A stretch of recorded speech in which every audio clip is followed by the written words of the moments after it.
don't even like it if you at fucking $5 million a year. We got it. Exactly.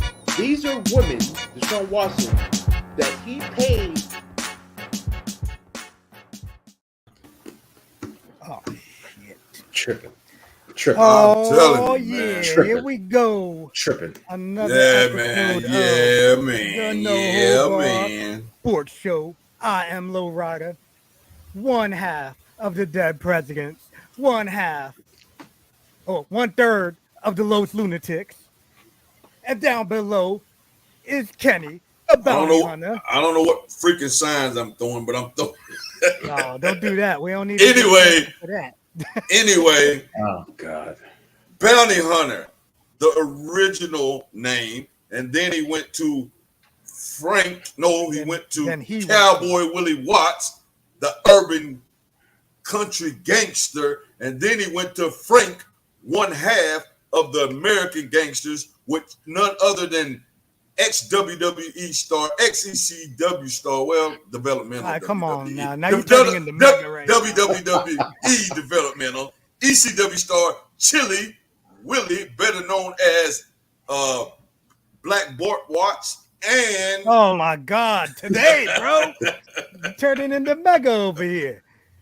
Without further ado, we pitch it up to the king. Jesus. 3-time Hall of Famer King Mega at your service. Damn, I went too hard for him because he didn't even come behind me. Oh my God. I got a question though. How can you be urban and country at the same time? Urban legends. You said urban country. Well, we was urban country boys. How you gonna be urban and country? Because we brung another. You know what we was the original Black Necks, so we brung urban into it. Black Chili actually got that shit on him, bro. He stamped himself. His right Black Necks is running across the shit. Oh, yeah. Neighbors, boy. Hey man, all entertainment, baby. It's all entertainment. You do what you got to do. It is. Whether they love you or hate you, you do what you got to do to get booked. As long as it gets a reaction, right? Bro, and I'm telling you, that probably was the craziest gimmick and the most over gimmick that cowboy shit. I mean, bro, that was an over ass gimmick, bro. That was an over ass gimmick. I loved it. And it was fun, It was fun. And it could go heel or face either way. I mean, right. I tried to be heel, but they always clapped for me. I had that Stone Cold kind of shit going on when I was doing that gimmick, man. But hey, it is what it is. It is what it is. It is what it is. I'm with y'all 100%, So I'll get the boring. I'll not boring, but I'll be boring today. Whatever. You ain't drunk your sports drink yet. No, I'm just saying I couldn't find anything so you just banged anything new to try, but I got a new bang flavor I never tried. Cherry light. Hold on. Cherry, damn it. Freaking light. There we go. Whatever. Yeah. Cherry black lemonade. I mean limeade. Cherry limeade. Yeah, I've tried it before. Cherry blade lemonade. Yeah, that ain't bad. How is it? It's wasn't not bad. Oh, no. Do I know? Doesn't get it back? I probably tried every damn flavor of Bang though. Yeah, so. I didn't see anything new. I've never seen it in that can though. I've never seen it either. That's the first attracted me. Let me see. Show the can again. I feel like the cherry blade was like a black can before. That's what I thought. No. I've seen that can. I've had cherry limeade, but I've never seen. Oh cherry no! lemonade. I've had cherry limeade also. Right, okay. I never had cherry blade lemonade. So maybe I haven't had cherry blade lemonade. It could be something different. Give it a shot.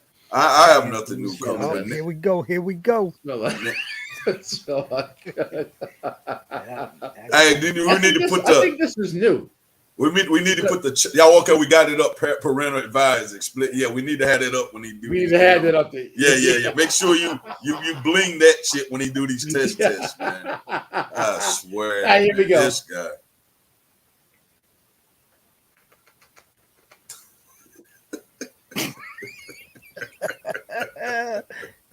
Holy shit!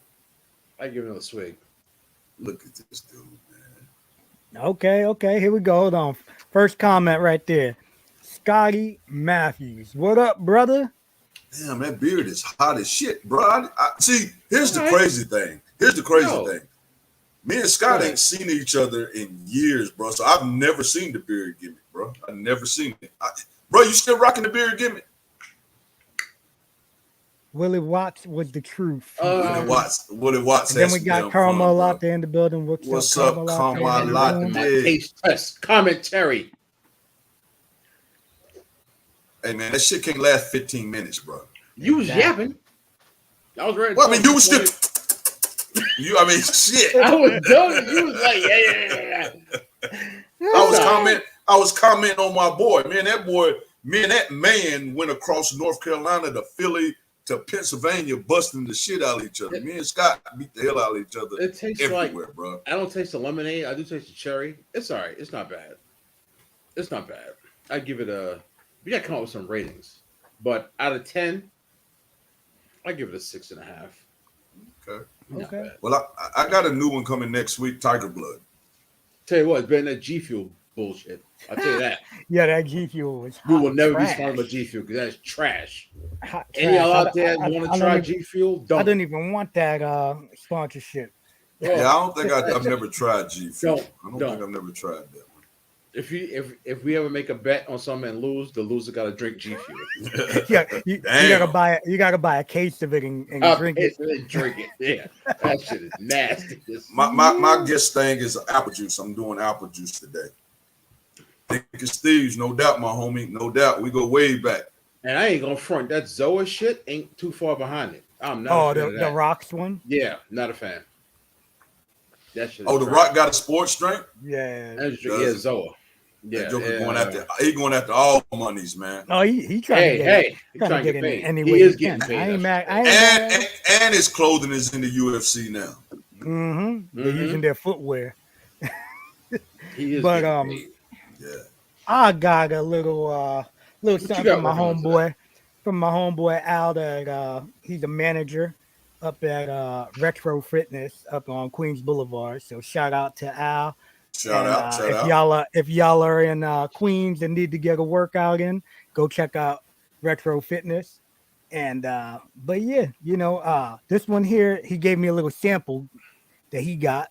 This one here is called Jim Weed. I heard it was not good. You give me your opinion. I heard it.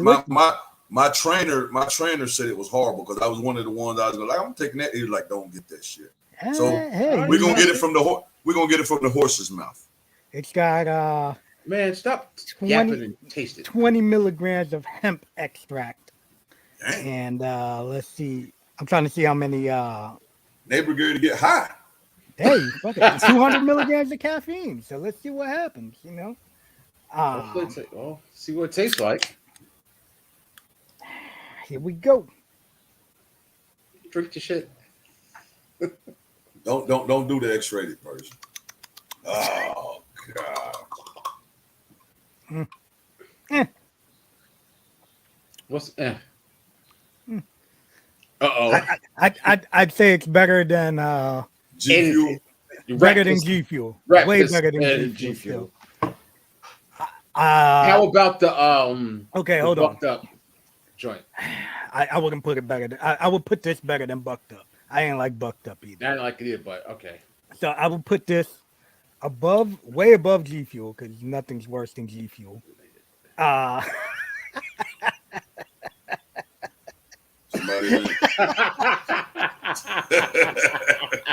Leave it up to Scotty Matthews. He can bring the pain. Nah, it doesn't smell like. But yeah.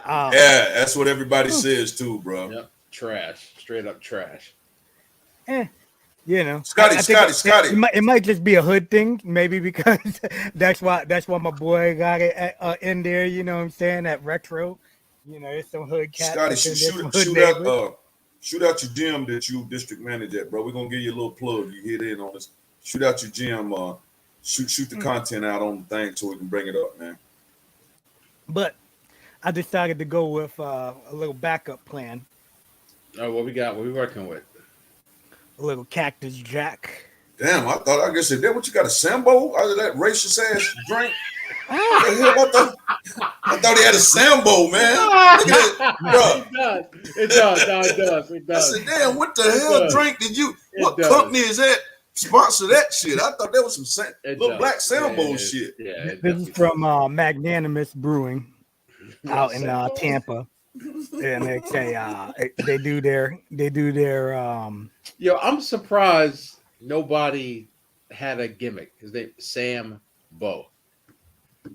bro. I wouldn't be surprised. Don't be surprised because you know there was somebody out there. Don't forget, we would have heard about it by now. There was a neighbor taker. There was a neighbor taker. That's what I said. We heard about neighbor taker. Wow, Yeah, was it? but neighbor taker was local to us. You know what I'm saying? And then a dude gonna rip him off and steal the neighbor taker. Yeah. Sam Bo. But Hey, yeah, Sam. this one is a Imperial Sour Ale with Imperial. You hear that shit? Imperial dragon Wizard. fruit I mean, what the and hell? jackfruit.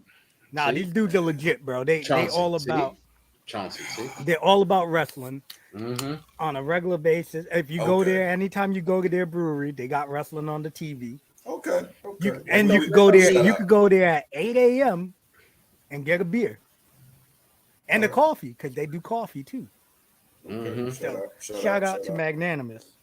But I'm about to pour this in my BYOCB club. They got any neighbors working there?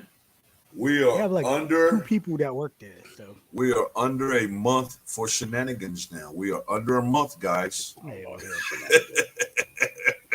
We are under a month and counting, guys. Shenanigans. all right. Fit for Life Health Clubs making North Carolina strong 24 hours a day from Raleigh to Jacksonville. There it is. All right. There it is. So shout out to my man Scotty Matthews and make sure if y'all are District in manager. North Carolina to right. Jacksonville, go check out Fit for Life Health Clubs. And if you hit Fayetteville, where he resides, you can actually probably see Scotty in one of the joints. So look him up, man. Look him up. Who's too fancy? What are you talking Too about? fancy. Me? I'm too fancy for what? You only want all this damn craft beer and pouring in the glass. I ain't drinking no fucking Bud Light. When the shenanigans come to town, we not doing them craft ass beers, man. We gonna let them rip and run, man. I ain't drinking no damn M Dog 2020. What you trying to say, man? See? No. Yeah. What are you trying to say, man? See what you on today? You don't want to let the smooth taste fool you? I ain't drinking no Crooked Eye. You know what I'm saying? Let's get into the show. But let me tell you, back in the day, St. Ides, the Crooked Eye, those were legit, bro. Bro, my military days, I'm surprised I didn't die from malt liquor poisoning. Man, every malt liquor you can think of. Mickey's Big Mouth, damn Private Stock. St. Ides, Red Bull, Blue Bull. You know, it was a Red Bull that was a beer before the Red Bull sports drink, right? They had a Red Bull. The Red Bull. Yeah. Black Label. By the way, the Bison commented earlier on my post, and he said Mike Evans shouldn't have been suspended. The Jets suck. Should or should not have been suspended? Should not have. The Jets still suck. Let's go Bucks. And Judge is gonna break it. All right, tomorrow. let's just get into it. So yeah, let's rock and roll. He just chimed in on that, but we got Tomer in the building. What's up, Cuzzo in the building. Man, we got to get Cuzzo a shirt made or something. Cuzzo, like every episode is in there. You know what, Cuzzo? Text me your size, man. Text me your yes, Crazy Horse. Text me your size, Cuzzo. I'm gonna send you a shirt. Hurricane. Scotty was in the military too. He know all that shit. But that's what you went. Because you were so broke, so you find the shit that you can get drunk on quick. So that's what you did, malt liquor. And I can't stand to look at nobody gin no more because I drunk so much of that shit back in the day. So our first topic that we got here, the NFL Week 2 recap, right? I forgot to add I think I lost every damn game, man. I forgot to add in the Mike Evans suspension thing too, because that's another thing that just recently happened too. But we're gonna start off with Tua throwing for 6 touchdowns. 4 of them in the fourth quarter, right? Yep. Was it 4? The man went 190 off. something, like He threw 100, almost for how many yards? Like freaking 429 yards, bro. Or something, 429. went Six off. touchdowns, 429 yards. He Mega said he wanted him to show him something with these weapons, and he's showing something. Two receivers over 150 yards. Yeah. I mean, yeah. I mean, what? At the end of the day, what can you say to it? I mean, I ain't got nothing to say. I mean, exactly. I want him. I do want him to do it again, and I want him. Yeah. Granted, it was against a good defense, but I mean, he used his speed weapons. So I give him that. That's what he's why supposed you got to do. him, right? That's why they bought him in. Right. That's But why they bought him in. I want to see him, 20 to. All right, Cuzzo, I got you. Cuzzo. You getting the shirt? Don't put it up here. But I'm sorry. Go ahead, man. I want to see him down 20 to 16 with 2:15 left on the clock, or 1:45 left on the clock, and orchestrate put it a through. game-winning drive. Yeah. I'm not mad at you. I like that's what I want to see. No, I agree. I mean, everybody can have a one-game fluke, so I feel where you're coming from. And But just throw it up he did in his the air. thing. Yeah, he did his thing. He did. But I mean, when the guy's 10 yards behind somebody, all you got to do is not super underthrow him where the Right. That's what you got to do, and they'll run and catch it, especially exactly. the cheetah. The damn he's got weapons, man. Dude's got No. They did what they were supposed to do to make him successful. Exactly. Right. He did his thing with the weapons he has, and didn't drop the ball. Put it that way. Yeah. So shout out to him. He looked good, and that's what. That's all you can ask. That's what everybody. That's what every Dolphins fan was hoping for, right? And I think Lamar had 300 plus yards and 3-4 touchdowns is down or running. I think it was 2 passing and 1 running touchdown. He had he's still he did his thing. It's just 429 and 6 touchdowns just overshadowed the shit out of his game. And that defense, I don't know what happened to the Ravens defense. Yeah, they just the fourth quarter they just said we quit. They just quit. Yeah, they just quit. Yeah. So get on. You can get on with it. Let me click on to the next one. I mean, you can. Yeah, we can talk about my boys too. I forgot to throw that in there. Oh yeah, I forgot about that. I couldn't even talk jump. I couldn't even talk jump. I couldn't even talk jump to you because I was more mad because the Cowboys won than to talk jump to you. You lost. Like damn it, the Cowboys. Yeah. Yeah, let's do this one next. We'll talk about that. Jamal Adams and Trey Lance both out for the season. Trey Lance. Now, did that look like the smartest move ever? Now retaining Jimmy G. Imagine if they would have traded him away. Luckiest move ever. Yeah.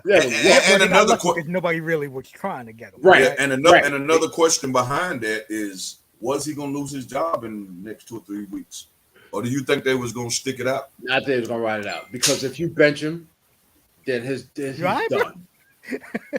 Bro, we have these damn little and I don't know what it is in North Carolina. These fruit flies, man, they crazy, bro. Everywhere. Blacker the bird, sweeter the juice. Man, listen, whatever. Let's not start this crap yet. Yeah. To take it off the screen. Why do you put that on the screen? I'm with you. And Chalmers says, there you go. Yep. There you go. Thank you. But yeah, I think if they would have, if they were 2-5, they got to ride with them. They just have to. Because if they pull them, right, and Jimmy G does well, then Trey Lance is done. And you got to remember, they traded 3 first-round draft picks for him. Oh, no, they gave up some shit for that. They invested into him. So he was going to play the whole season, regardless. He ain't now. So for the coaching staff this year and for the fans this year, it's quote unquote a blessing in disguise. What happens if they go on the Super Bowl run and win? Shit. What happens if Jimmy G takes him on another run? That's what I'm talking about. What happens if Jimmy G takes him?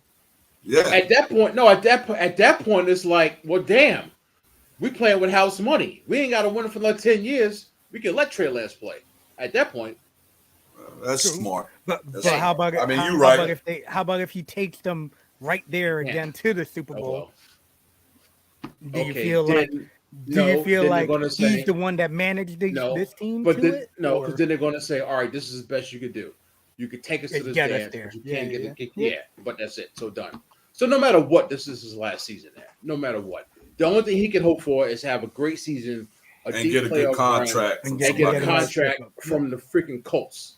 Because Matt Ryan is done. Oh my Yo. God. Done. I knew that Matt when he Ryan went done. there though. Yeah. Matt Ryan is That done. was Whoa. I thought he could at least I thought he was gonna manage. kind of Peyton his way. He's better than Peyton now than Peyton was last season with the Peyton Broncos. couldn't throw the ball 10 yards his last season. So I think he could Peyton his way, but I don't know if it's him, Frank Reich, or the offensive coordinator. I don't know what it is, but he looks done. He looks But done. bro, think about it. With Carson Wentz, bro, they won some games last year. And we know Carson Wentz, what he is. wasn't terrible. He just wasn't. He wasn't terrible for them. Yagi Right. in the building. What up, Yagi? Yo. He was just he's done. I tell you what, I don't want to say it just because I'm a Bengals fan, but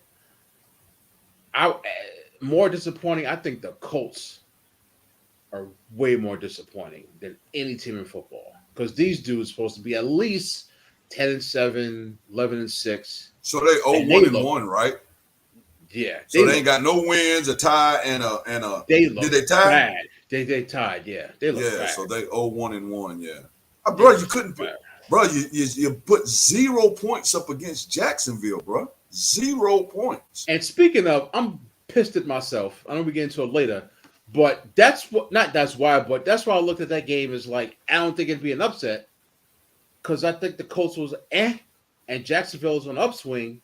So I didn't view that game as an upset game. But you have to go on paper. You have but to then go I'm pissed at myself because Chung picked them and I didn't. Yeah. Because I was more confident in the Texans beating the Broncos. And I look at this crap. I knew this was going to happen. The Colts just aren't. It just. But the reason why I figured it was an upset though is because, like you said, everybody was penciling. Oh no, it was a good pick, bro. It was a smart pick. Yeah, smart. And what was everybody penciling Jacksonville in? Yeah, I just didn't think 3 to 4 wins. Yeah, I think Jacksonville at home and their first home game, and they got a lot of defensive talent. I just don't see them being. I don't see the Colts being that great of a team where it would be that big of an upset. That's why I skipped it. But whatever. We got Pops in the building. What's going on, Pops? What's going on, Pops? What's up, Pops? What's up, Pops? Thomas said the Colts are not good. Yeah. No, but everybody, no, listen, before the season started, everybody was still picking them for 10 wins at least. Oh, yeah. I mean, it's only week 2. They can still look bad. And they're 0-1-1. They still got, plenty of time to put it together. So and Matt Ryan just looks shot. So on that, right, we have 2-0 teams in the AFC, the Dolphins, Bills, and Chiefs. 0-2 teams in the AFC. Who they? Bengals, Titans, Raiders. 2-0 teams, Giants, Eagles, Bucks in the NFC. And the Panthers and Falcons, 0-2. Mm-hmm.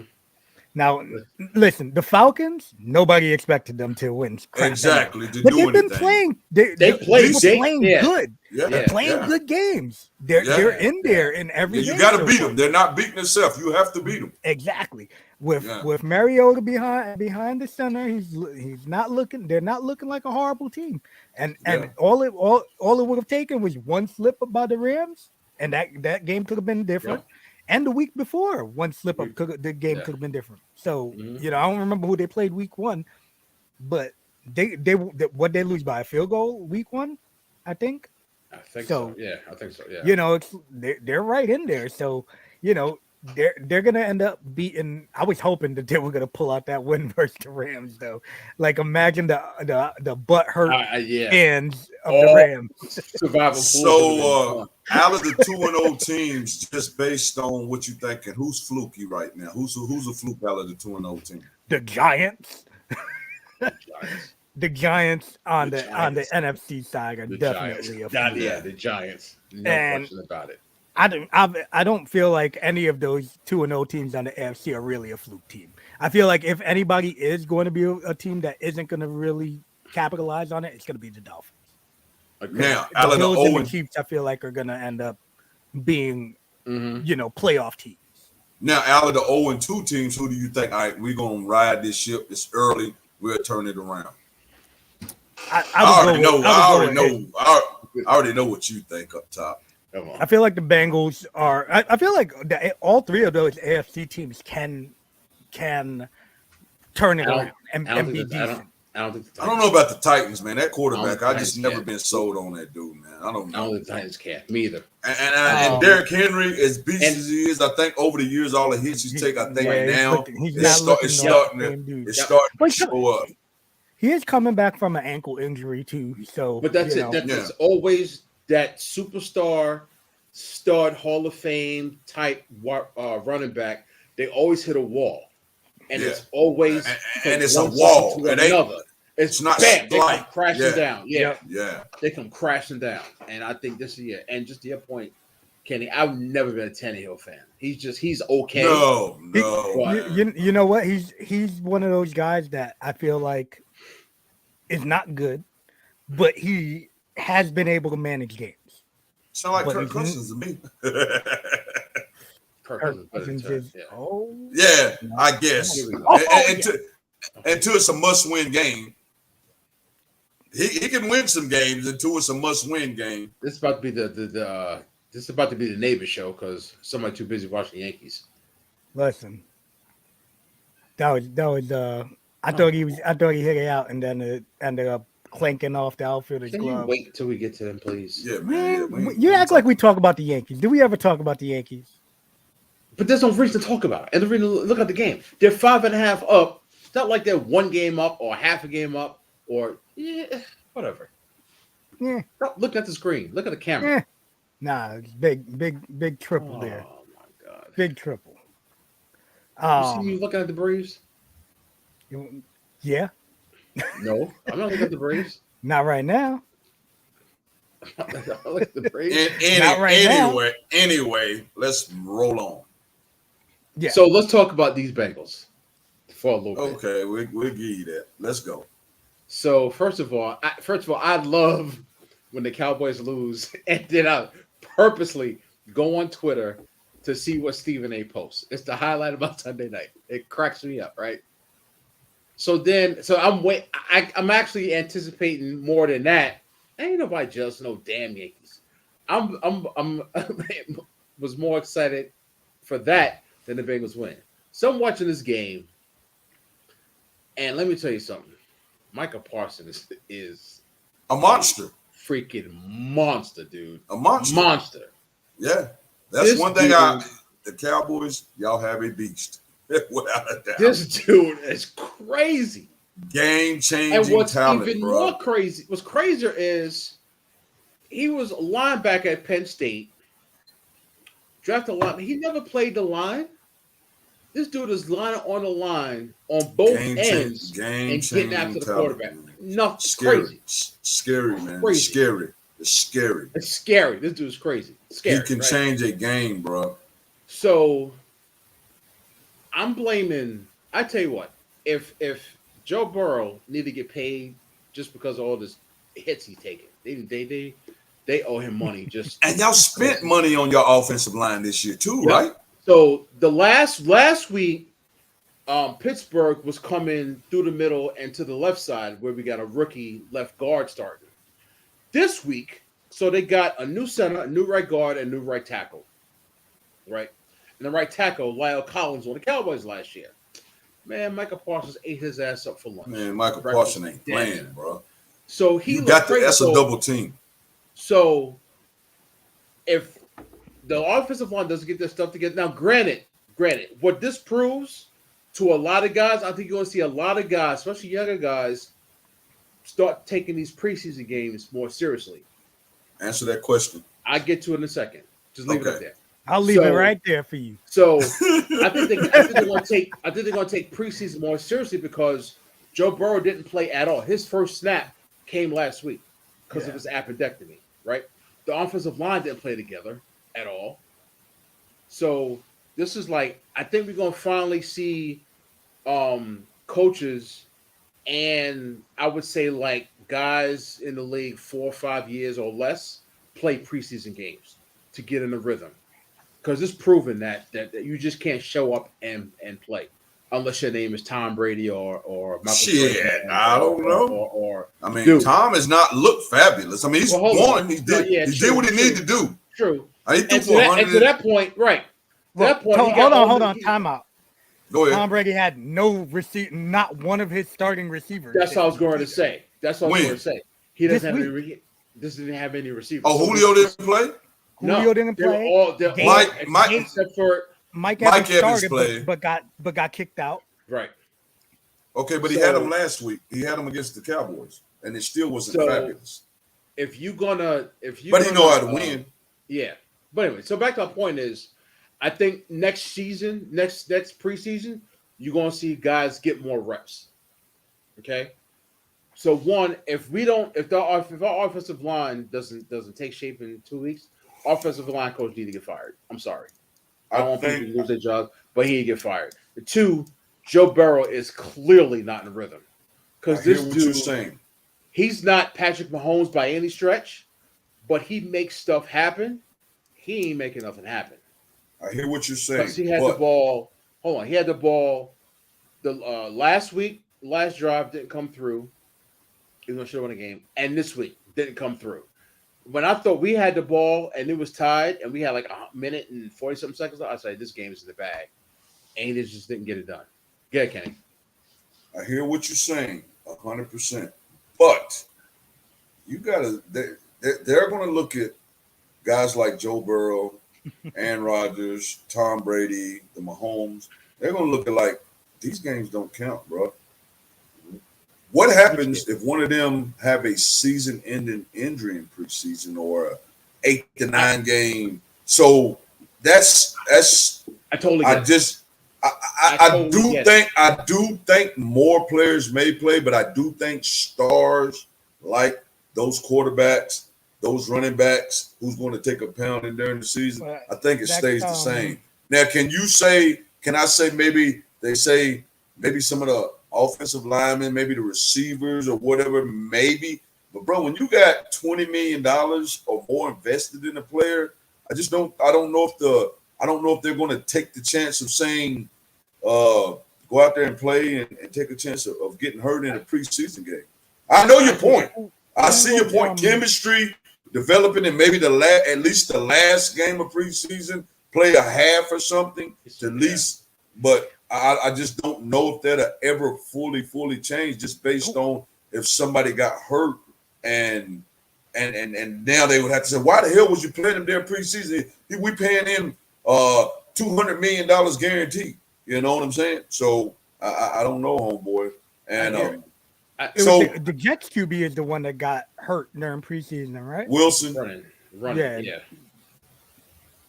But it wasn't during the game though, right? Yeah, it was during the game. Oh, it was? Okay. Mm-hmm. So, yeah. Just running. He didn't get hit another, just ran and messed up his towards ACL, right? No, his meniscus. He'll be back. All right. We ain't gonna let you get away from answering that question. I ain't gonna answer the question.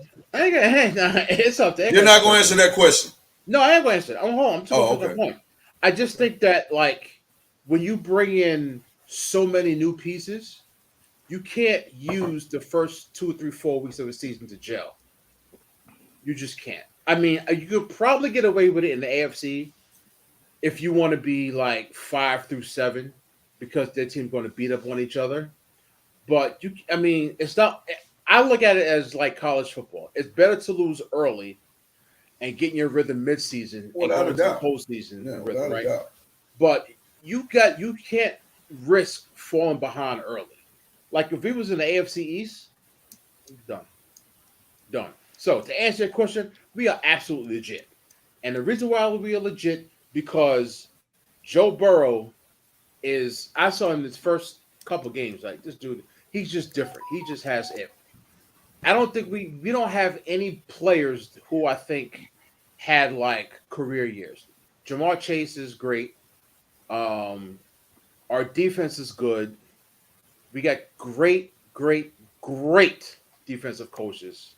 Brian Callahan as our offensive coordinator is okay. He ain't great, but he is okay. But my big question mark is Zach Taylor and Brian Callahan.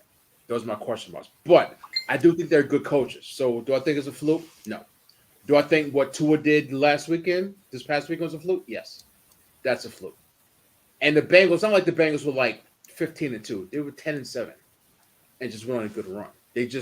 Burrow just willed them to these, single possession victories. So he just hasn't been that these first two games. Will he be that? Yes.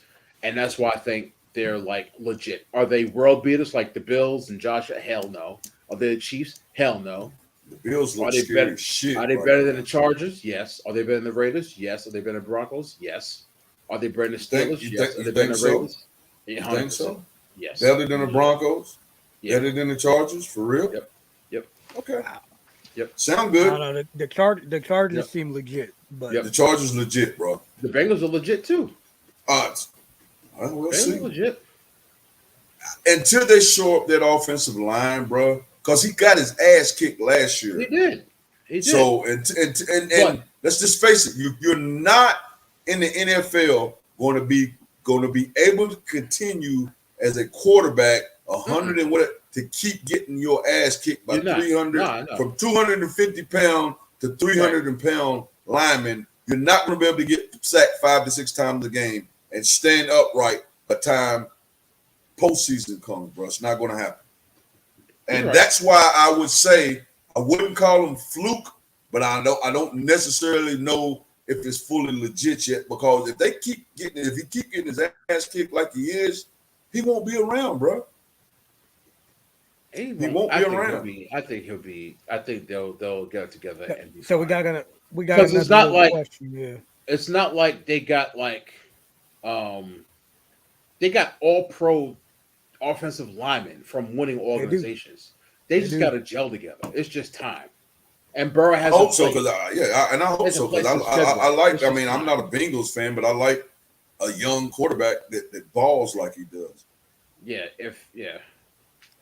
No. So Yagi says he's checking in real quick. Does anybody give a shit about Brittany Griner? Wow, it's amazing how quick the media moved on. I ain't heard a damn thing about Brittany Griner. No.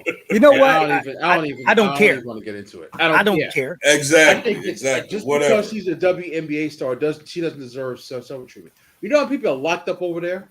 Exactly. And plenty of locked countries. up. In plenty of countries, not just Russia. She plays basketball. Plenty of countries. I'm sorry. Yep. Nope. Don't be a jackass. Yep.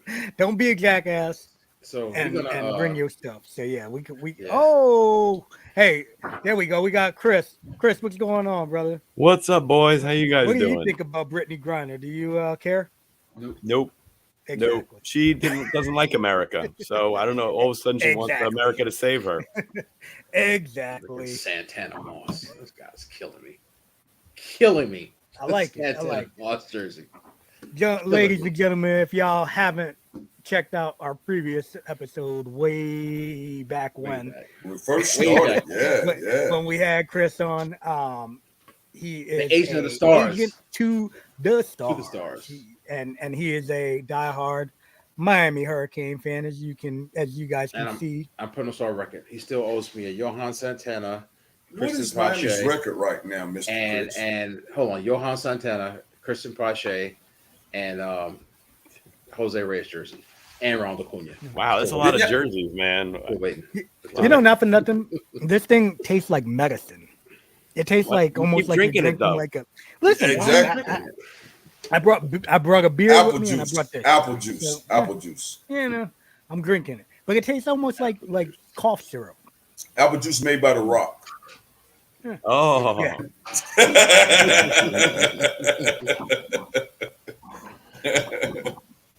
So let's go into this next topic. I'm curious to see Chris's opinion on this. Okay. All right. No! I forgot. One more thing. Week 2 topic. Your boy Mike Evans. Yes.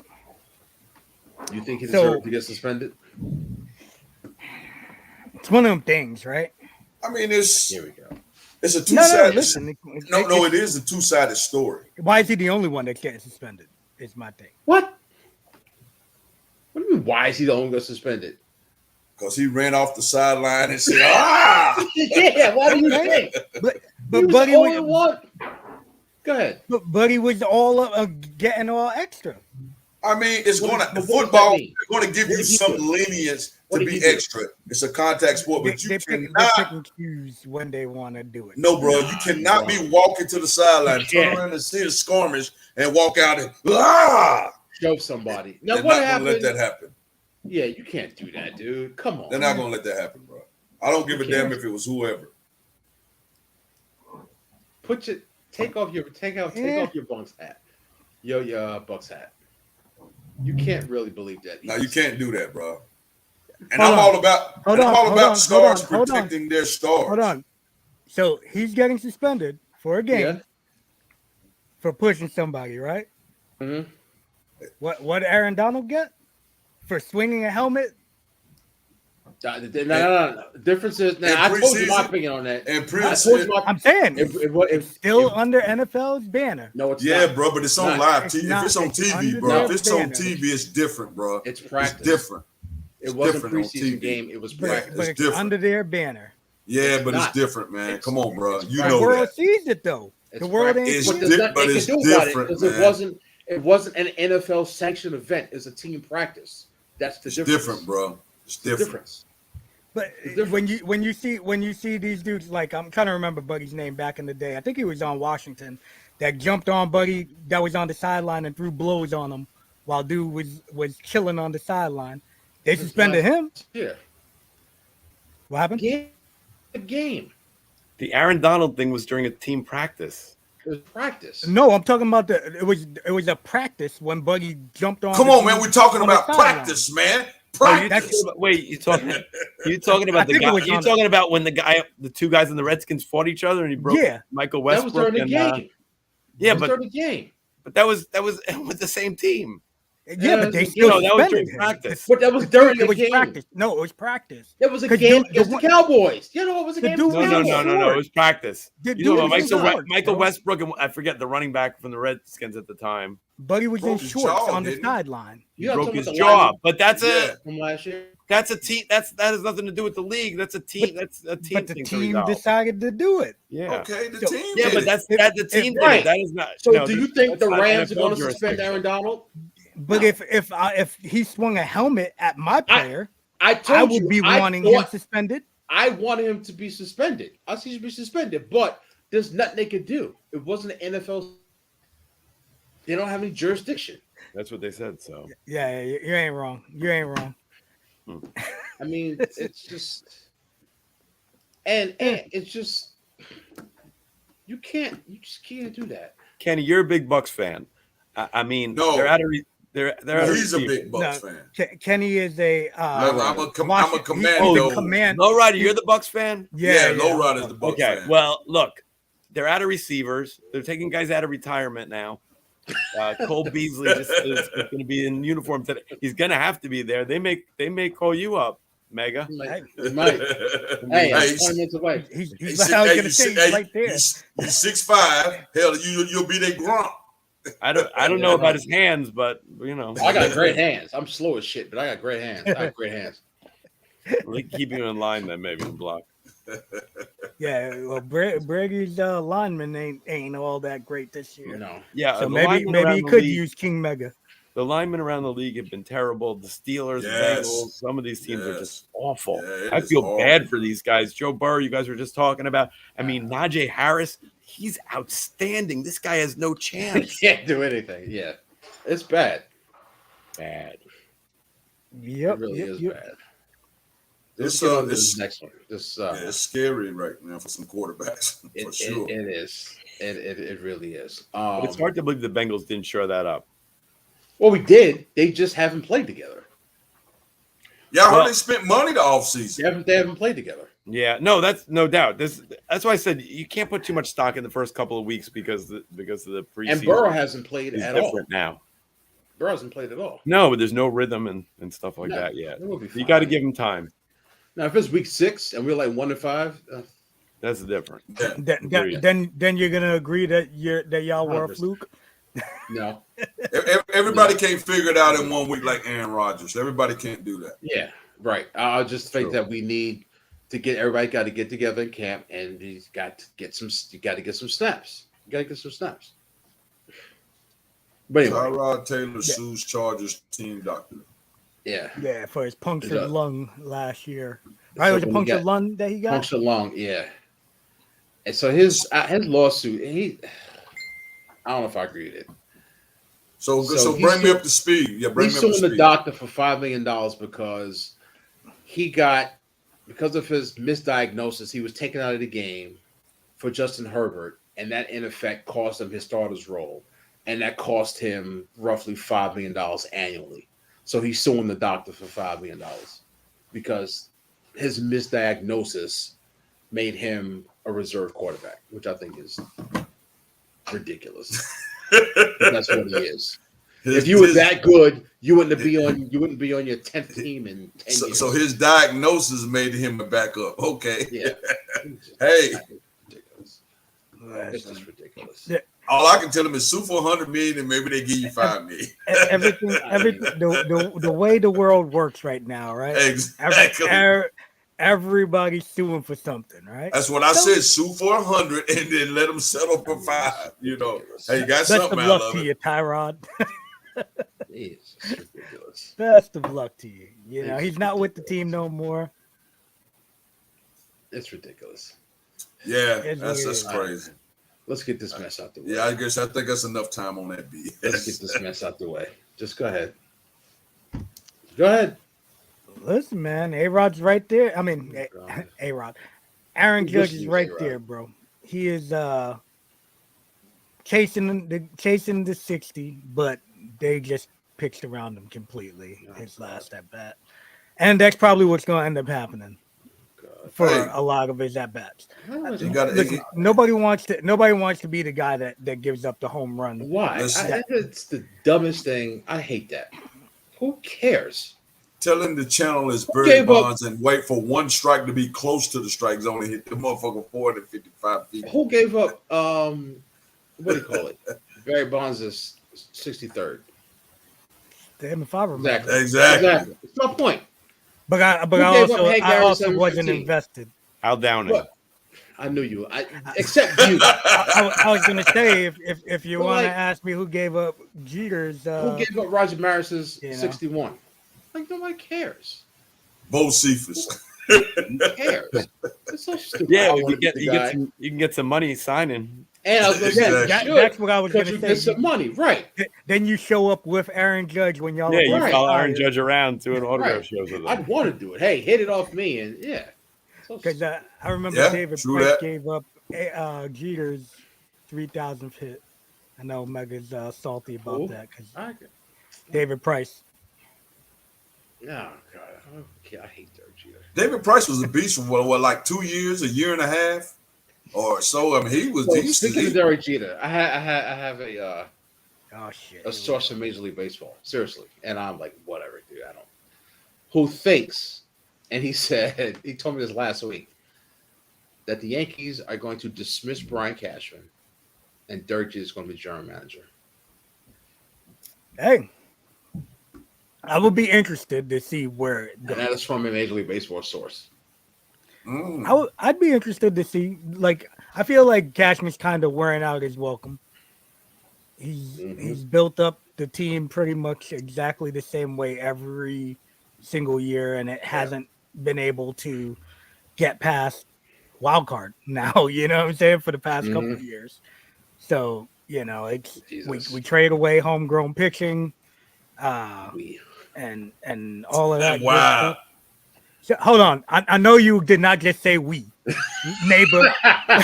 Neighbor, I know you did not just say we. Like when you grab your banner every day before every start of the show, I am. Hey. I am. You are what? You. We are the 2021 World Series Yeah, champions. exactly. We That's right. We No. Yeah. The sad stuff is I got shit I can't even wear no more with my team. I don't That's the blame sad you. part. I wouldn't wear. Yeah. First of all, I wouldn't wear Red Sox stuff if I was you anyway because they don't. No, I'm play talking about games. my foot. I'm talking about my We're foot. talking about the Commanders. Oh, Yeah, I'm talking about my the football Red team. I can't even wear it no more. Jackets, hats, shirts, So jerseys. I first met Christopher when we were with the Mets. What did he say? Put that back up. What did he say? He said he should sue himself for misdiagnosis of his skill set. Guys, Exactly, Scotty. I like that. Horrible. He is horrible. So we stopped watching Yankees. So Los Mets. Yeah. Pascal be heated. But they clinched a playoff berth yesterday. Okay. Behind Big ups. Max Scherzer. How far do you think they'll go? Christopher. Chris. You asking me? So I think you chime in on that, Chris. yes, I can. No, I think the Mets can have the potential to go all the way. They've been slumping a little bit lately, but really, honestly, they haven't slumped all season. So and some people and some Mets fans are saying, "Oh, same old Mets." I don't see it that way. The Braves are a great team. The Braves have gotten things together, and they're playing like a great team. And they've made a move on the Mets when they've, finally had a little bit of a slump. And that's a great battle right there. The Mets have played half the year without their top two pitchers and still have hung in there and had a great season. And you can't take it away from them. If they were in any other division besides the Western divisions, they'd be running away with it. And, the Braves are the Braves. They're a great team. Whoever wins that division is going to have really good chance to make a run at the World Series. And you know what? Even if they don't, they still have a chance. We'll see if the new playoff format rolls out. But, I mean, the Mets can go all the way. I mean, when you have Jacob deGrom and Max Scherzer at the top of your rotation, yeah, no doubt. And you could run those guys out in a short series, they can take anybody down. So will they do it? Don't know. But they have the pieces in place to be able to certainly make a run at it. I don't know if they'll do it next year, but I definitely think they'll do it. I don't know if they'll do it this year, but I think they'll definitely do it next year when Aaron Judge is playing right field in City Field or center. That's happening. Hey, well, it's going to be interesting. Don't give me that head because you're going to be pissed in I won't 4 be months. pissed. I won't be 3 pissed months, if they give him a 10-year deal. I won't be pissed. Because if they give him 10 years, $400 million, I'm not going to be pissed. Because that's just going to stop the Yankees from being able to sign anybody else. And then you'll have Aaron Hicks play right field. Hicks is going to be toast. But Harrison Bader came up today and got his first Yankee hit, showing them wheels too. So okay. It's going to be interesting next year when Aaron Judge is playing for the Mets and Jacob deGrom's pitching against them for the Braves. Look at Pops, man, going hard. Pops going hard. Pops is going hard. So we talked about this a couple weeks ago, right? About the Mets and their retirement of number 24. And apparently, Chris, you wanted to chime in, but you weren't available. I think that was like 2 weeks ago, right? Yeah, this fantasy draft. Oh, fantasy! Hey, That's listen, fantasy drafts are important, bro. It's a fall long commitment. Yes. So the Mets surprisingly retired number 24, and Chris was at the game. Oh, okay. And we'd like to get your thoughts. Well, where do we stand on this? Where does everybody stand on it? I'm curious where you guys stand. I think I know where you stand on it. We really didn't talk about it, but I think all three of us are in the same. Well, I'd like to hear your guys' thoughts on it. I'm going to tell you my thoughts on it because I have very strong thoughts about retired numbers in general. I'll start. I think it's hogwash that the Mets retired number 24 for Willie Mays, and that's putting it G-rated. All right, the guy played. Yeah, we looked up his numbers. We looked it up. He played 2 seasons. He was washed up. He didn't deserve for the Mets to retire number 24 because of what he did with the Mets. It was like, Chris, you'll like this. I liken it to TNA when they signed Hogan and Kevin Nash. Oh, we got this great star. We got all these stars. They've been washed up 10 years ago. Just because you got Hulk Hogan on your TV doesn't mean you got Hulk Hogan of the 90s or even the NWO Hollywood Hogan. He's a shell of himself. Willie Mays was a shell of himself. He didn't do anything with the Mets to work to make it where they should retire his number so that no one in forever in the course of the world. So he played 135 games for them. Only had one season, but he was there for 2 years. Year and a half he was there. Yeah. Only had, let's see his hits. 96 hits. And I think it was like 12 or something home runs. So let me add one more thing. 7, 8, and 6, so 14 home runs. I think it's criminal that that the Mets retired Willie Mays' number and have not retired Dwight Gooden and Darryl Sugar's numbers. Criminal. I agree with that 100%. Criminal. So, all right, here's the deal. Here, and don't tell me that Willie Mays is like your step grandfather, something that made me feel bad. Something I never did. Here's the deal. All right, listen. Here's my thoughts on the subject. Okay, I get all that, and I think you have some great points there.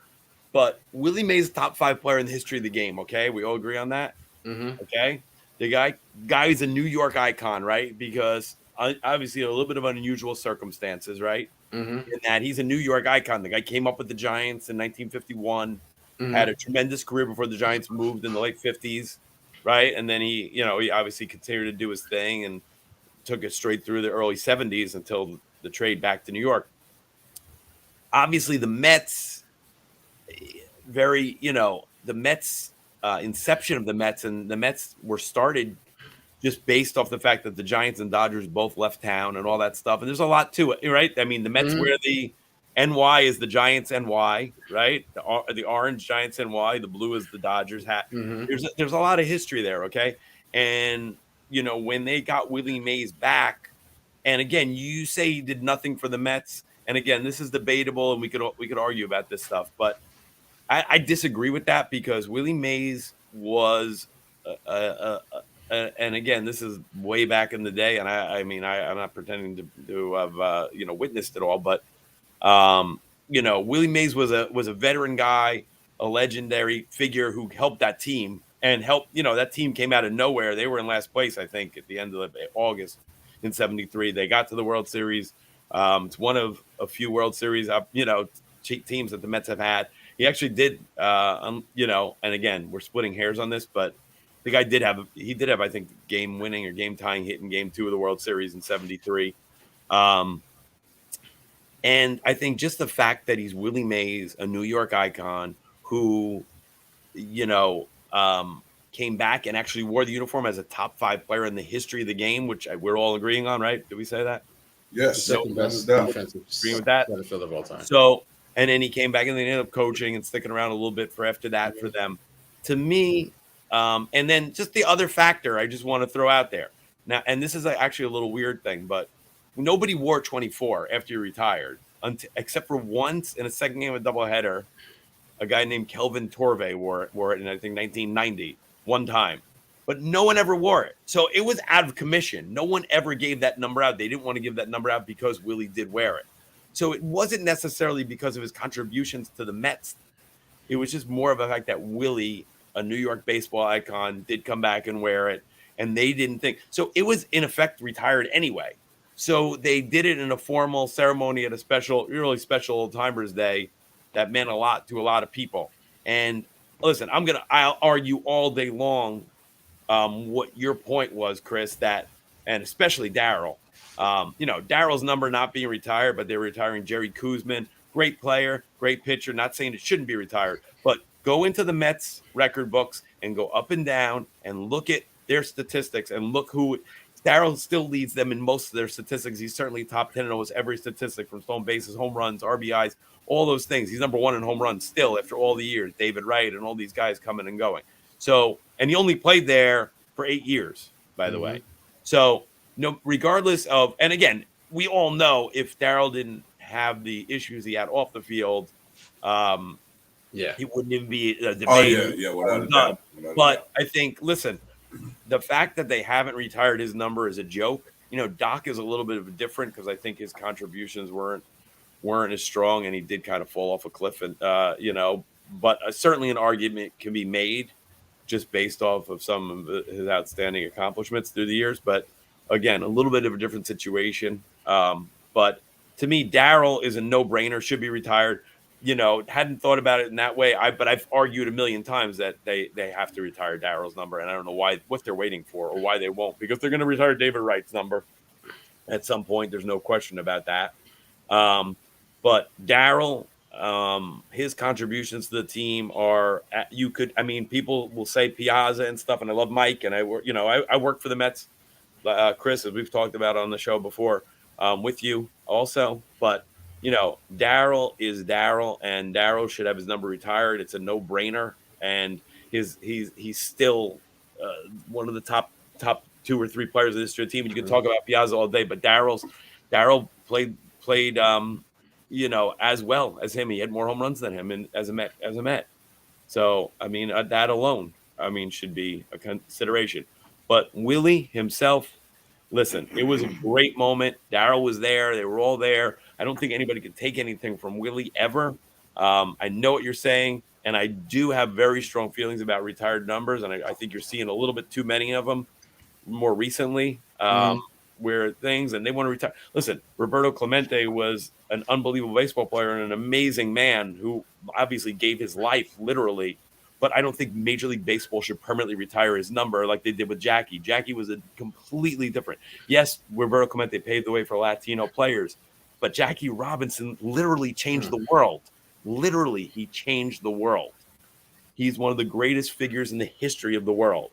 Roberto Clemente was a great baseball player and a great man, but I don't think it's the same level. I don't think it's even close, and he never faced anything. Yes, he faced language issues and barriers that way, but not what Jackie Robinson and people like him face, but Jackie more than anybody. So again, we're going up on a tangent here. I'm going up on a tangent here, but I also asked you about Clemente anyway. There's levels, and that's the thing. And I don't know. I'll leave it to that with you, but I have another thing I want to touch on retired numbers. But Sure, go ahead. Yeah, I was going to ask you about Clemente because I don't think they should retire 21 either. Great player. The Pirates certainly should retire it for what he's done, and certainly a wonderful humanitarian. The Pirates don't have it retired? I'm sure they do. I'm sure they do. But I'm just saying, like, yes, of course his number should be retired by the Pirates, but to retire it for all of Major League Baseball, I don't. I didn't even like it for Jackie, but I think for Jackie, it's something that just shows baseball the respect. But again, certain people my dad wore 42 for Jackie Robinson, and now my son wears 42.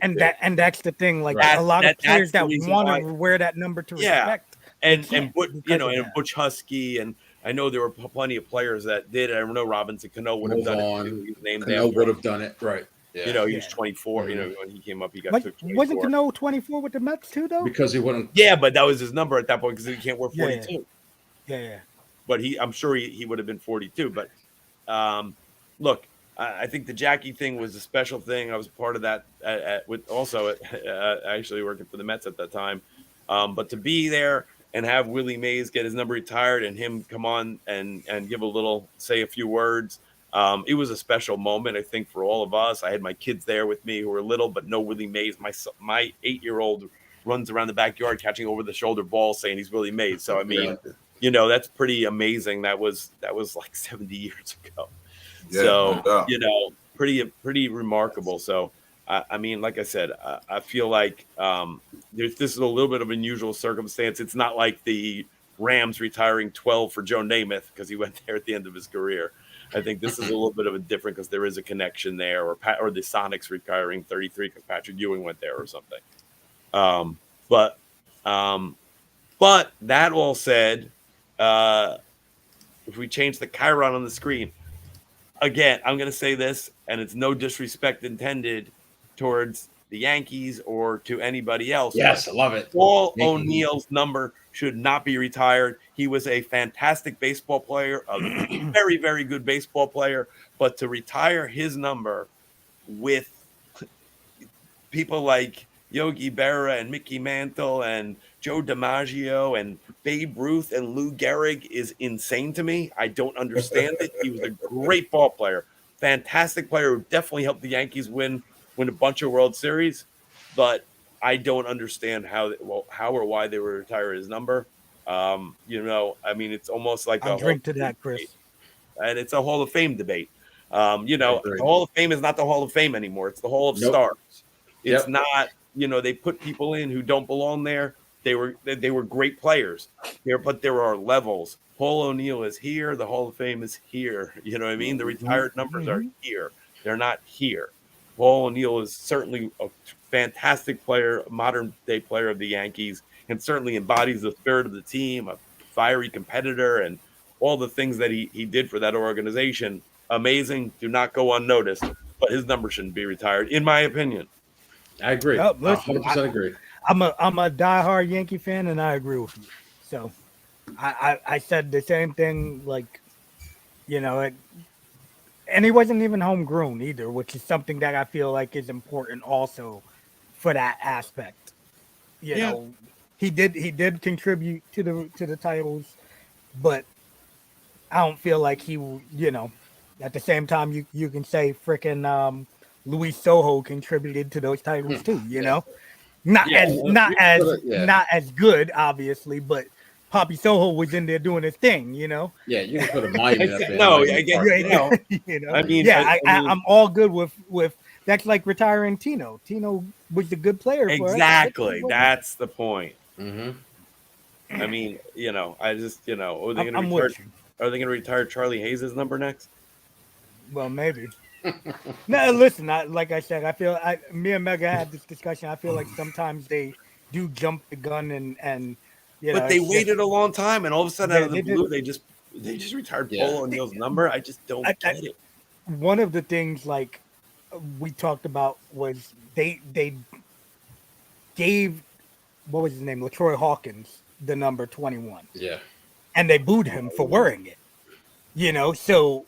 And he was the only one that wore it, and everybody was booing him every time he came out wearing it. And he's like, shit, I don't even want to wear the number. So he took it away, you know, and Pop said they should retire his number for how many coolers he broke. But yeah, you know, like for me, like I kind of understand why they wouldn't want people to wear the number if they're gonna end up getting booed just for wearing the number. You know, you don't want people to feel that way, but at the same time, it's like, I'm not going to retire the number. If somebody comes up, you know, like, let's say, for instance, the Yankees have all these crazy high hopes for, I can't think of the kid's name right now. Jason Dominguez? Volpe. No, Volpe. Oh. And if he wants to wear 21, if that, you know, let him wear fucking 21. Yeah. Well, yeah.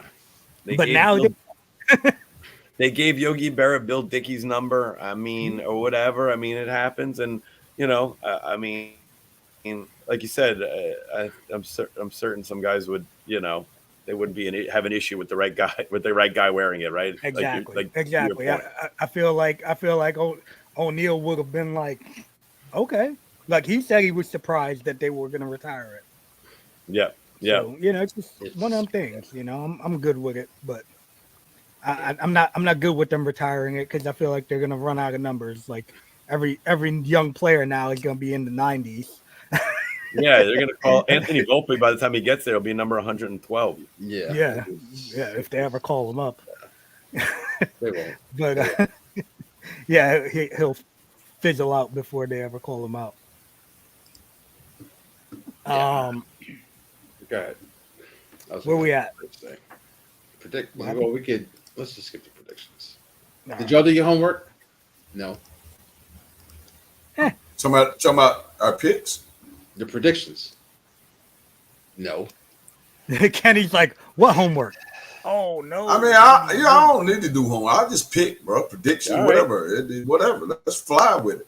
All right, Right off the cuff. Let's do some predictions. All right. Let's do some What we predictions. predict? All right, so one, Chris, you can join if you want to.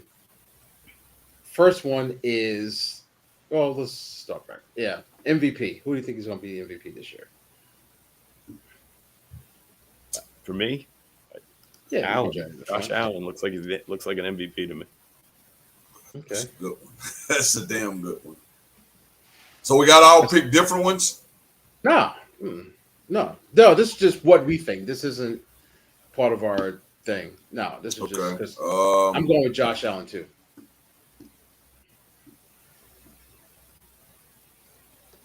Yeah, because you don't generally a defensive player doesn't get an MVP. That's rare if you're gonna get. I was gonna say because that damn Michael Parsons is definitely looking like a damn MVP right now. I was trying to like Tom Brady, so.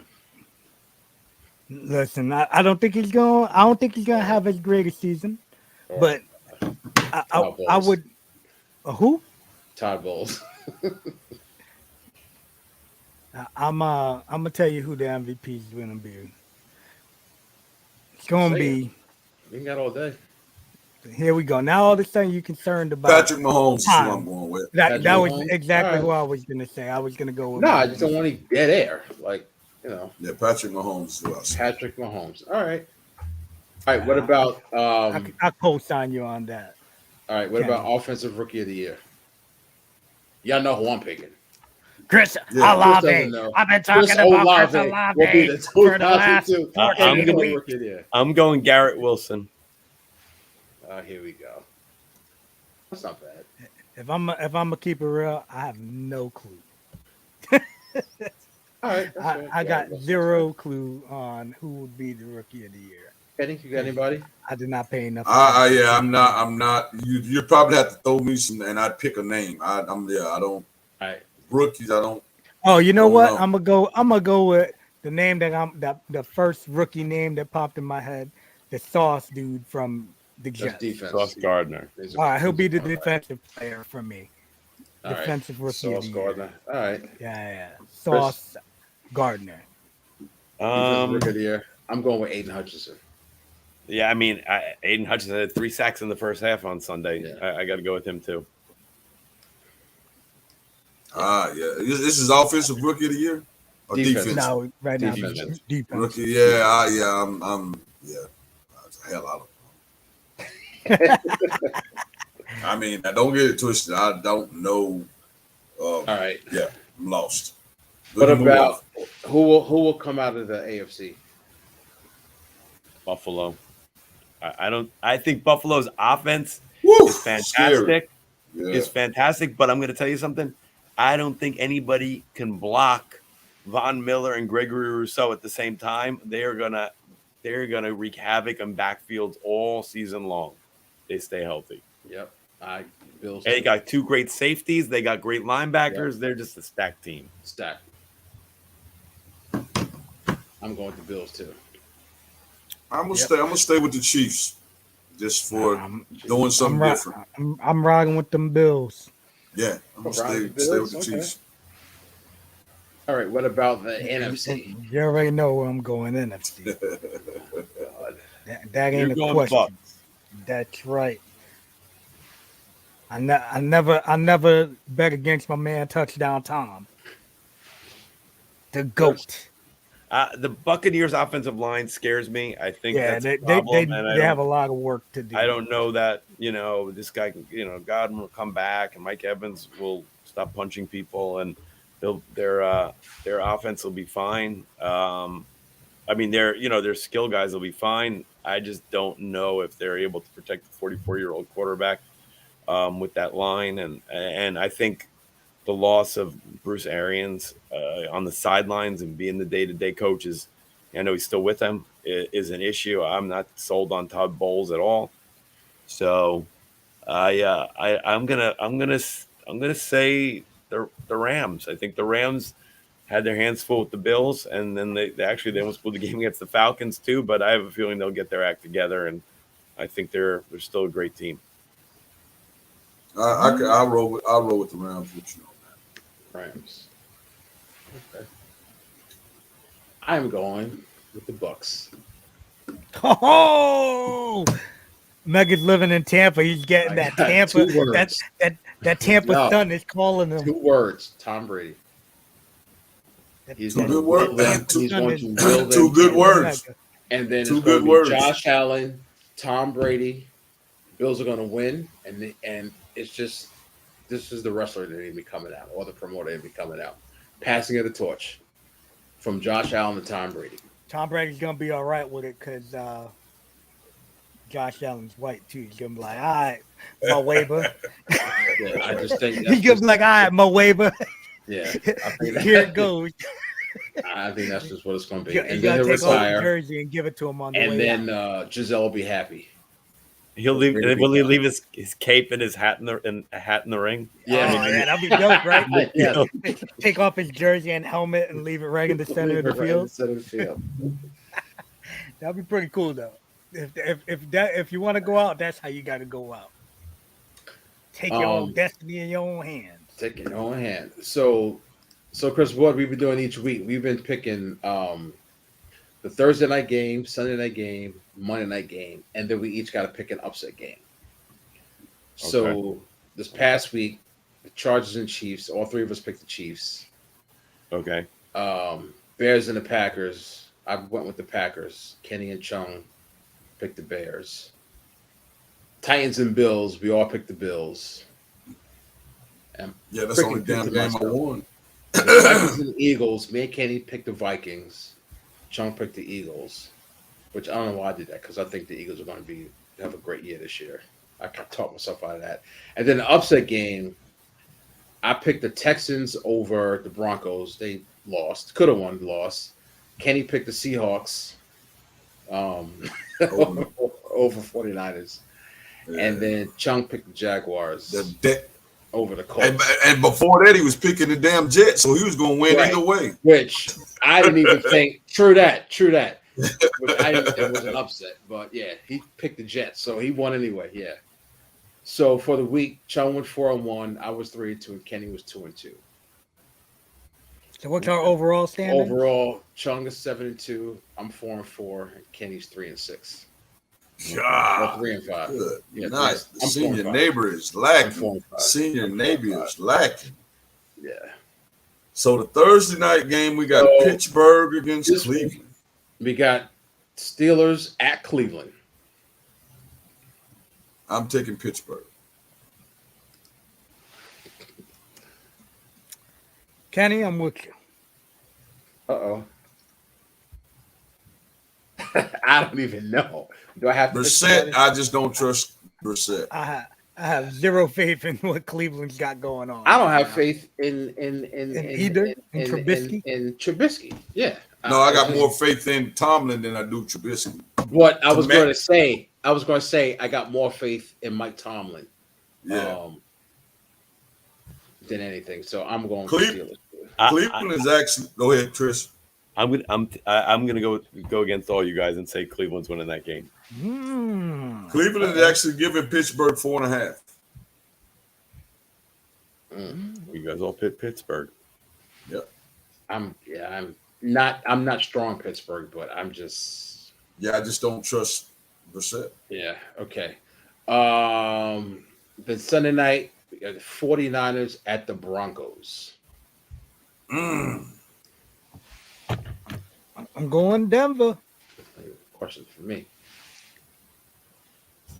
I'm going 49ers.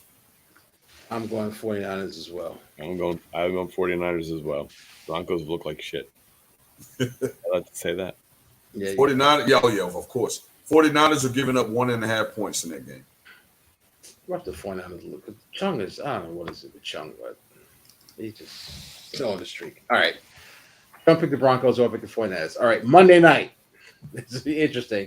Cowboys at the Giants. Oof. Yeah, the Giants go 3-0. Do the wheels That's what I'm fall off? thinking, Kenny.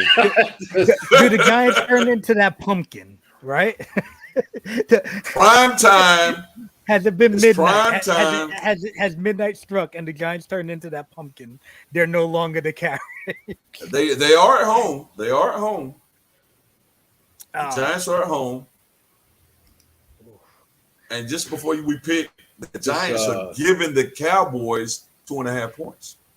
Zach says, I think the Giants are going to win. got a couple. And he's a Dolphins fan, so. They are giving the Cowboys points. Oh, God. Whatever, Zachary. Dolphins. The Bengals won't make the playoffs. Cleveland wins that game. Okay. Zach's got a lot to say. He's got a lot to say. See, my personal gets into this, man. Take it out. Because I've never picked the damn Cowboys to beat nobody because I don't want them to win. Right. Damn it, I'm going with the Giants. Uh-oh.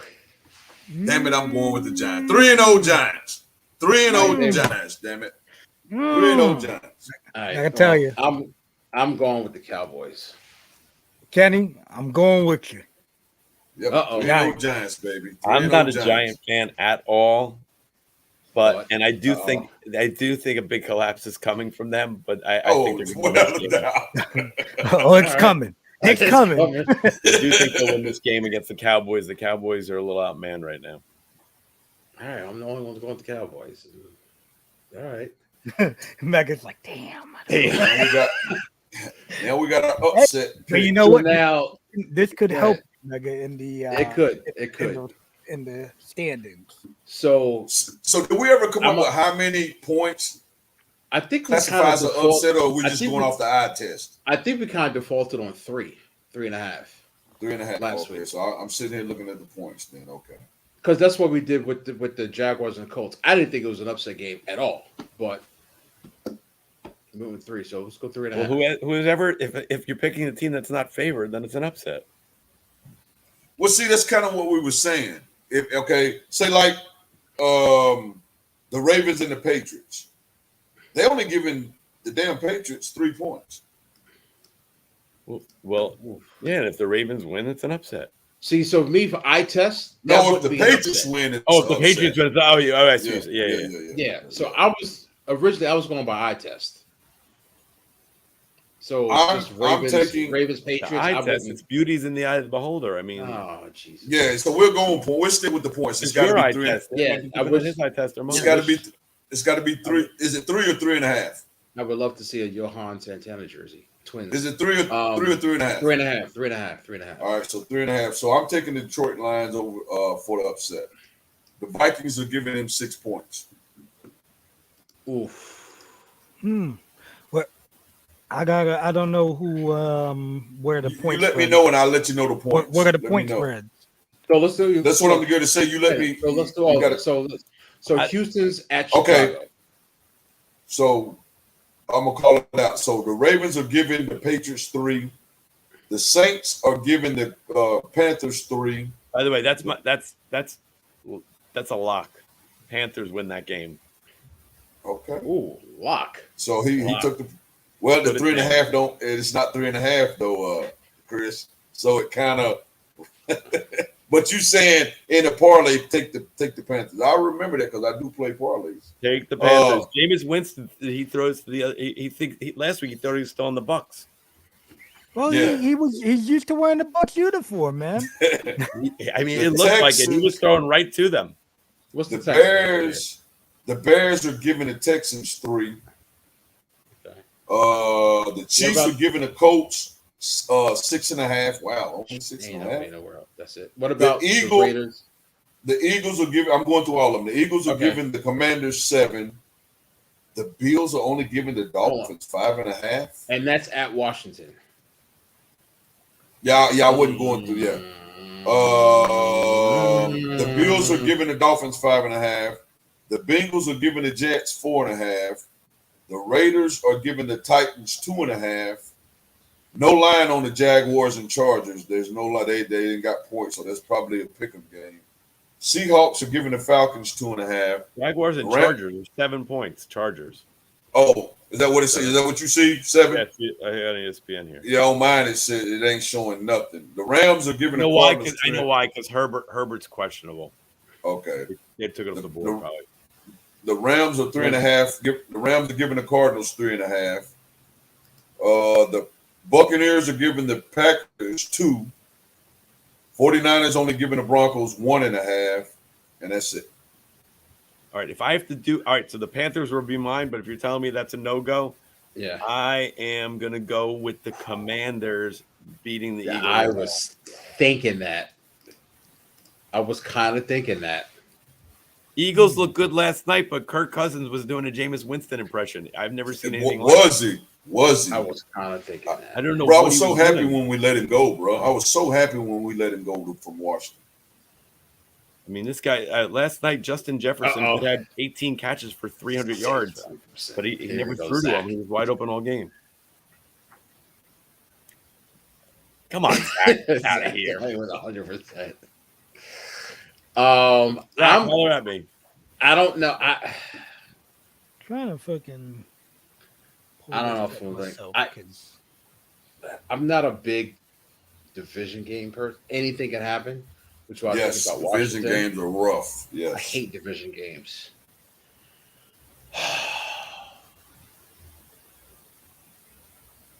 This is gonna pain me to say this. This is gonna pain me to say this. I'm not doing it. I wasn't picking The Jets. You were gonna take? I'm not doing that. I'm not even gonna jinx it. I'm not. I tell you what, they're gonna give the Bengals a lot. They are. I don't know if they're gonna win, but they're gonna give them a handful. I'm debating between the Lions, the Commanders, and the Jets. I definitely took the Lions. I don't trust Kirk Cousins. Though they are playing in Minnesota. The game is a home game for Minnesota. I think Kirk Cousins will have a good game next week. And I don't doubt he go out and throw for 300 yards and 4 touchdowns. But I still got to see. He did look like absolute crap last night. Yeah, he looked like trash. He did. He looked bad. He really did look bad. I can't go against my team. And they played last year. The Bengals going to win that game. Freak it. I'm going with the I can't trust. I'm going Carson Wentz. Yeah, I can't. Going with the Lions too. You can't trust because I don't blame you. I can't trust Carson Wentz. I just can't. I'm sorry. You took them right, Chris. You took the Commanders right, Chris. Yes, He sir. did the Commanders, yeah. He did the Commanders. Chung, it's on you, Chung.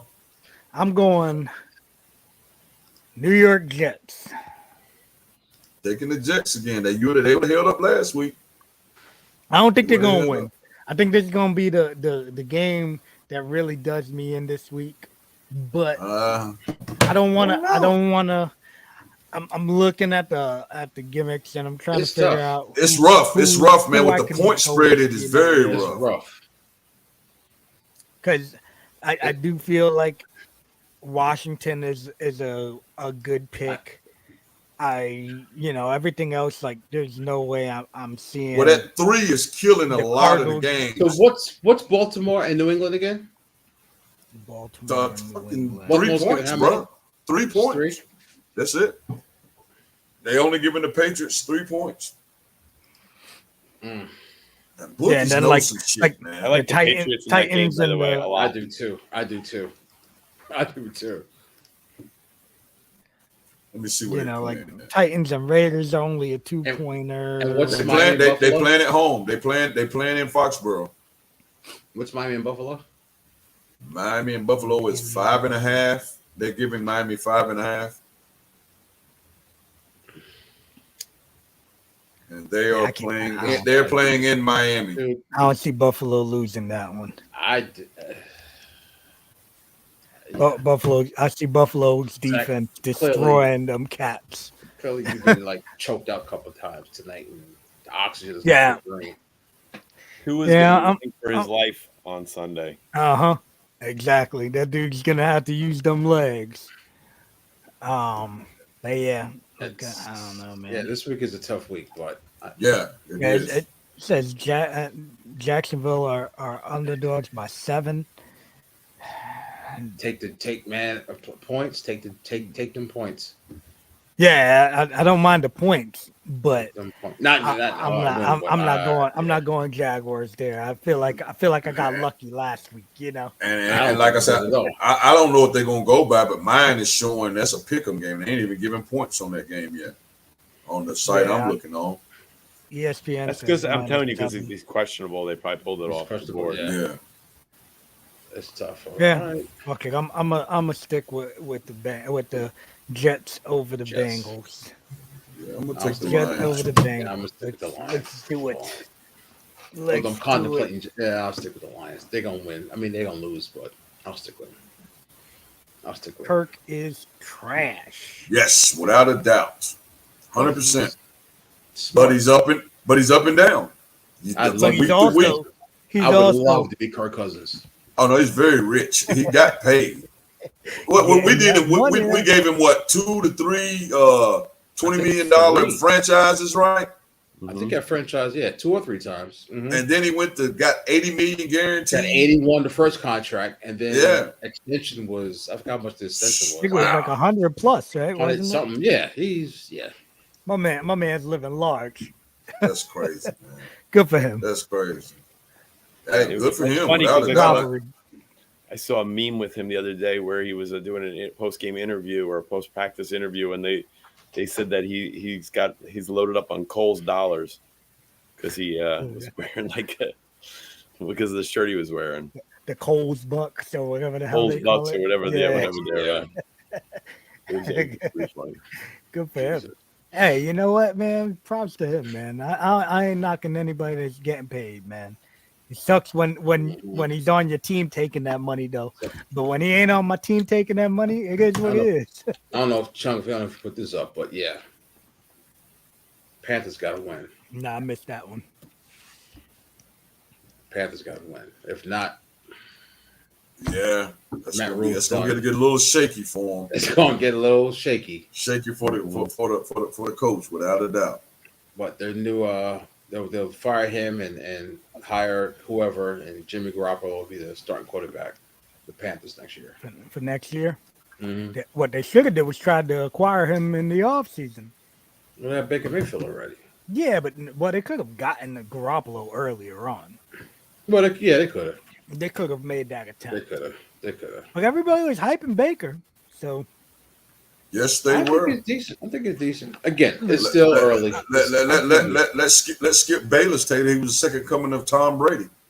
he is. He is. All right, if y'all are ready, I'm ready to wrap it up, sir. It might be time to go up in that corner. Let's go in the corner, man.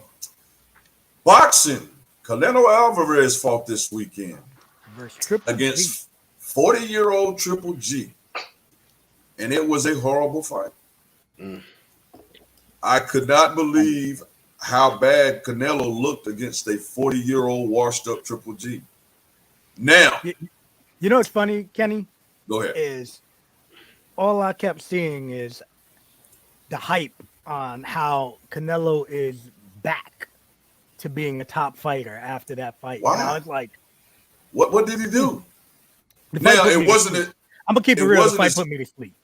It wasn't as close as the judges made it. The judges tried to shit, and I was surprised as hell. It's like they tried to shit on Canelo. I think 115 to 113 and 116. It wasn't nowhere near that close because Triple G didn't do nothing but try not to get knocked out. But so I was surprised as hell how close the judges 115, had it. 113, 115, 113, 116, 112. Yeah, so I was surprised as hell with that. But here's the thing. Canelo has made the statement that he doesn't want to fight Mexican fighters. And every athletic black fighter he says ain't worth fighting. They've done nothing. And this, that. There is a reason Canelo is saying that. Canelo knows if he fights Benavidez, Charlo, Andrade, any of those top guys, he's in trouble. Because if you can move a little bit and you got quick hit, now don't get it twisted. Canelo's still a pretty good fighter, but he's not what they're putting him on. If he fights an athletic, good fight, not just any athletic, but like I said, the Charlos, the Benavidez, he always has a puncher's chance and he has a smart chance because the years he's been fighting. But man, he is not. And if you really look over his career, you'll say, okay, his fights was always big. He always pick and choose the fight. Cinco de Mayo or some kind of Mexican holiday. So the fights were always big. But if you go back and start looking at the names and the people he fought, you'd be like, okay, what has he really done? Because Floyd Mayweather, who he lost to, outside of that, it's European white guys that he beat the shit out of. And so it's not a lot of names really on Canelo's, where Floyd, as Pretty Boy, had like 15 champions he beat. You can't really go back and start picking those. And same thing with Triple G. They tried to make Triple G this monster, but if you'll go back and look at it, like Daniel Jacobs and two Canelo fights is all Triple G did. He never fought nobody else. So it's like, who has he fought to? And at one time they were saying this guy was like top 10 of greatest middleweights. I mean, you know, it's like, where was that coming from? I think Triple G is backed in a corner. Well, I think Canelo is backed in a corner because the hype is still around him. And from this point on, it's either Charlo, DeAndre's, or go back up and fought the guy who beat him, Bivol, if he wins his next fight, because he's fighting a Mexican, and and Canelo's already said if that Mexican win, he doesn't want to fight him. He doesn't want to fight Benavidez. So I think he's backed in a corner now because I don't think people are going to pay. I think they said they lost $30 million on this last fight with him and Triple G. I was watching something. They lost $30 million because of the pay-per-view buys. They said they needed a million pay-per-view buys to make money. And they said, I think they got at least maybe half or under that on pay-per-view buys for that fight. So what's happening is people are tired of him picking and choosing these like lackluster fighters and pumping them up and saying, yo, it's just another sacrificial lamb for him. He has to fight these guys that people want to see him fight. And Triple G, it's funny with Triple G because now Triple G is calling out Charlo. Because Triple G, even though he lost, he's still a 160-pound champion. He has 2 belts, I think. So he's a unified. He's not undisputed. But that is a smart move for him because now that he's lost to Canelo, it's like there's nothing else for him to lose. Only thing left for him to do is try to get the biggest fight for the biggest money he can make. So now he's calling out Charlo to where at a point in time when he was like top of the food chain, he said, I have no reason to fight Charlo. He doesn't do nothing for me. Now, because he knows maybe one payday left, I'll fight Charlo. I'll fight whoever because this is his last big payday and he goes out with a good payday. So, you know, but yeah, Canelo has definitely is backed into a corner now because they say I won't fight Mexicans, and that's what you have at the top of the food chain in the weight division. And then you didn't want to fight Charlo and these guys. It's like he's backed in a corner now. So his next fight is going to have to be, and he don't care because DAZN signed him for 10 years, $350 million. So every time he fights, they got to pay him $35 million. So he don't give a damn if he picked tomato cans. I'm getting $35 million regardless for 10 fights. You know what I'm saying? I don't know how many more fights he got left on their contract, but at this point, I would tell him, you're going to have to make us some money. We have lost and lost and lost. He even lost on the fight he lost. They lost money. There's like he's not selling, pay-per-views anymore because, of course, he's fighting people. Now, the Bivol fight will be big now. I think people will show up and pay for it because he beat Canelo. Yeah, so now it was – but at that time, they was like, there's another hand-picked fight that he's going to go out and wash him, and he didn't, so now it would be bigger. We got Shakur Stevens this weekend. He's fighting this weekend coming up. Anderson Silva is fighting Jake Paul this month also. Mm-hmm. That fight, let me look it up right quick. That fight is this month also. Ain't that next month? I wish my name was Chris Paul. Is it next? Hold on. Either. I think it's October. Yeah. Okay, is it October? Kenny, do you think he'll give him a good fight, or who do you which fight you talking? And with Paul and Silva. Paul and Silva. That is actually Paul will give him a good fight. Wow, that's weird. That's not meaning because it's September. It's saying Thursday, September the 29th is that fight. Nah, no way. No, I think it's. Let me check. I think it's On a Thursday? Why would they? Okay, why- no. Okay, it says get No. tickets. I'm sorry, get Yeah, tickets. no, So it's you our- can start it's our buying the fault. tickets. My bad. You can start. I was like, wow. So to answer your question, Chris, it's October the 29th, like y'all said. Yeah. Okay. I think I don't know if it's a 10-round fight or not. I think this is his biggest step up, Chris, in competition because Anderson Silva understands boxing, and I don't think he'll go out there in the early rounds to be hit and beat up on. I think he fights this fight. I don't know if you watched it or not. The way he fought Chavez when he fought him, he just went out and boxed him. He just boom, boom, boom, boom, move, used his head movement. He didn't really sit down on nothing heavy. Anderson Silva didn't. He kind of did what he had to do to win rounds. I think he'll do that, and unless he hurts Jake Paul, then I think he would try to probably move in. But I think overall he'll probably fight for a decision. I mean, what he's 40, what 40, how old is Silva? 40 plus years old. 40 or 41. Yeah, something like that. Yeah, Damn. yeah, exactly. So I don't think he goes out there. Born 1975. So yeah, I don't think he goes out there and tries to knock him out. Jake Paul definitely has a puncher's chance, even though he's a damn clown in the way he actually sells shit. But it's proven. The dude hits you on your damn chin, you go to sleep. I mean, he can punch. Well, But I do think. But if you ask me the question, if I was betting, I would take Anderson Silva in a decision. Is what I would take. I got a question. Do you think Logan Paul is going to beat Roman Reigns? No.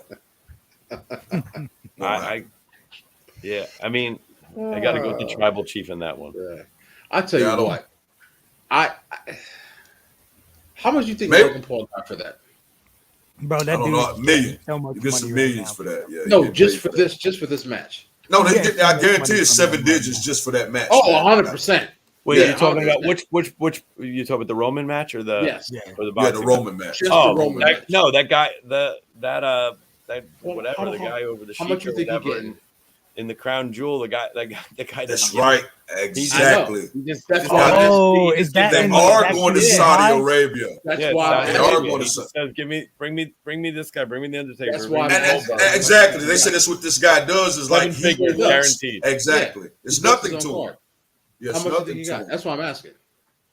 No, and plus, don't forget. I mean, he's usually getting YouTube- 5 million. YouTube is YouTube. It's everywhere in the world. People in Russia Exactly. know who he is. Yeah. Exactly. And that's what they Usually said I'm sorry, in the why they Middle booked East, know that who he is. match. Yep. They Yeah, said that's that's- why they that's booked that historical. match is because the YouTube thing and that Prince wants known people Yeah. when he brings them over there. Exactly. That's why Shawn Michaels came out of retirement. Got a Yeah, fat bro. check. How many All how of many cats came Oh, out? I Undertaker. know. Yeah, Undertaker, You're Goldberg. 10 years yeah. retired and somebody offers you $1 million to get on a plane. Exactly. Yeah. Exactly. Fly to His the own Middle card, East yeah. and fly You back home know, the next night. if I was that chic, I would want Sergeant Slaughter to come back as anti-America Sergeant Slaughter and turn. But to I want finish that. up, I want that Slaughter back. to finish up Kenny's corner, Mayweather fights this month, September the 24th, somewhere in Japan. Fighting, I don't know what the hell is this? Somebody, a Surgery. It's if anybody interested in that, he fights the 24th of this month. But far as this month, I read something that's getting pushed back. on the boxing site that I follow, and I'm on the premium, they haven't said anything yet. I could be wrong, but yeah. I Yeah, read they haven't somewhere said that match anything. was They getting pushed back. they haven't said anything. They could come out, but right now they haven't said anything. But yeah, the Ryan Garcia fight and Tank. I think it's just the Twitter. Both of them are just talking. You know, they talking December. I seen something today where they saying that it could be signed. They've agreed to come and until I see them standing on the stage signing and saying they're fighting, I think that's BS too. I don't think De La Hoya wants to throw him up that fast, and I don't know if Floyd think the money is big enough. Yeah, Floyd is kind of taking Tank in the same way of the Money Mayweather. Now the Pretty Boy Floyd fought everybody, but Money Mayweather pick and choose the time and whatever. And I seen something crazy the other day. Mira Khan, he said when he fought, he didn't fight Floyd, but he said they were signed to fight. Already agreed, not signed, but agreed He said, and he messed around and put it out. And Floyd immediately canceled the fight and ended up fighting Madonna. And he said the way Floyd does negotiation, he has to be the one to announce the fight. Every rule and glove and it has to be all Floyd. And if you announce the fight before Floyd comes up and does the press conference, he cancels the fight. And that's what he said. Him and Floyd had agreed in terms. But if you get out of anything Floyd wants, he immediately would no, we're not fighting. So that's why it's the money team. yes. I mean, he's made it too. But outside of that, man, for us Kenny's Corner fights this month, I think the biggest fight this month is Shakur Stevens this weekend. He's not fighting a guy that's well known. He fought what was the Omar? Is it Vasquez? Whatever the guy, but he beat the guy and they didn't give him the fight. So this guy is decent. He's fighting. But that'll be this weekend. So if anybody are interested in watching a great fighter in Shakur, he is fighting this weekend. And that's about the only thing I see. Did you check out any of the UFC this weekend, the fight night? Who fought on fight night this weekend? I can't remember that Asian dude's name. Before we finish up, I'm gonna have a baseball question. It wasn't. Man, I did see something UFC, but I don't remember quite what it was. It was a fight. Co-main event, and the main event.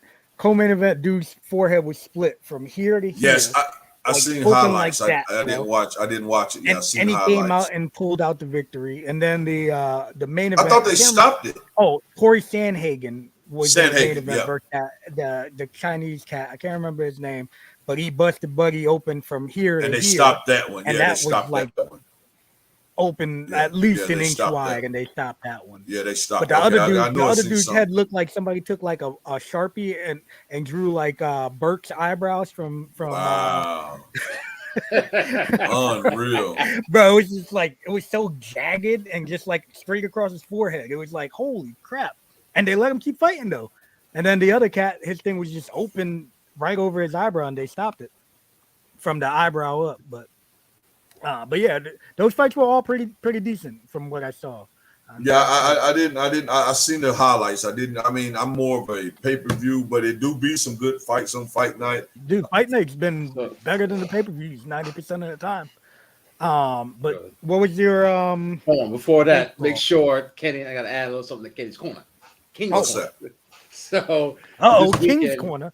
King's Corner. So this weekend, my professor Hobson Mora is fighting what's his name? Tom Barlow. On Saturday in Sardinia.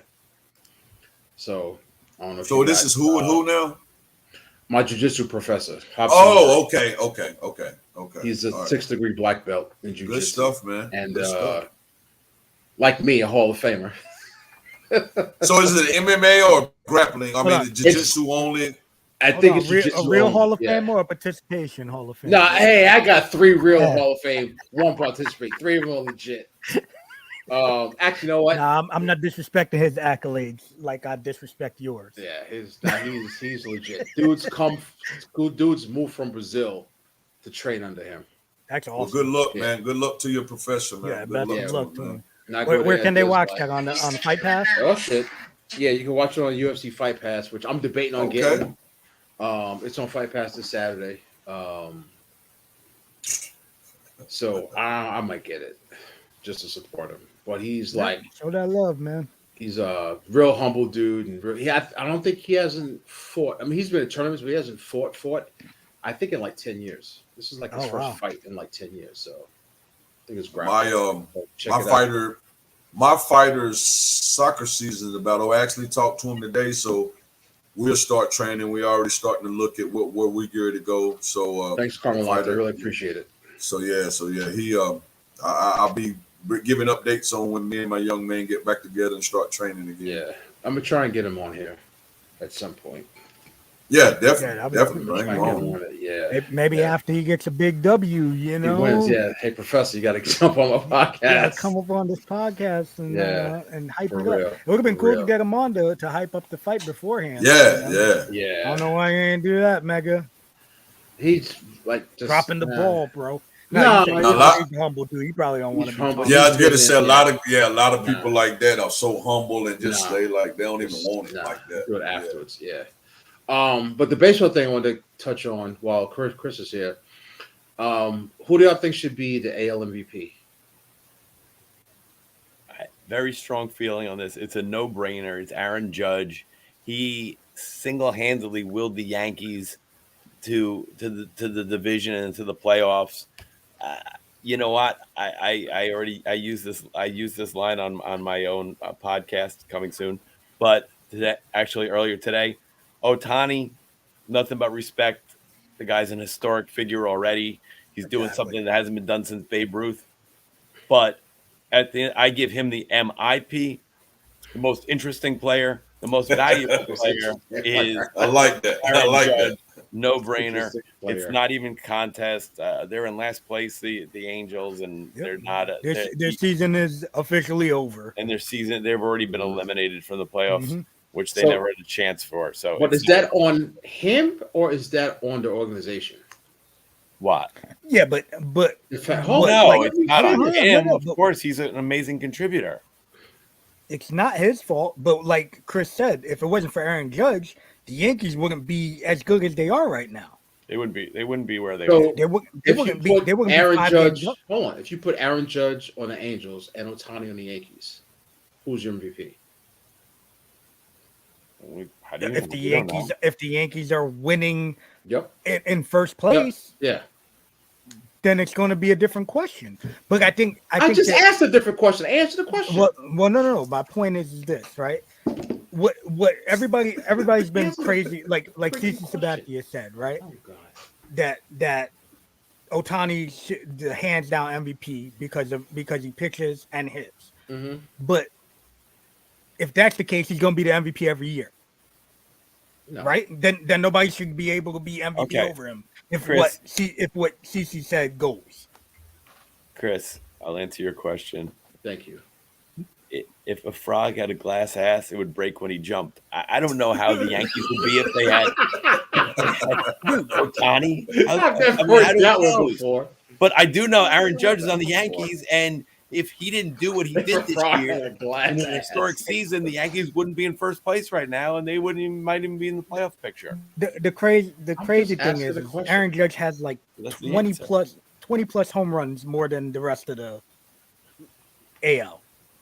And The guy, every time he's he gets the ball, killing it goes it. 120 miles an hour. Just I got a mean, nine plus the answer WAR, to your question. 9 plus WAR. I want He's you to done answer it. the question. Chris, we're gonna get you on more often. I want you to answer the question. Before I Aaron had a Judge is glass the ass.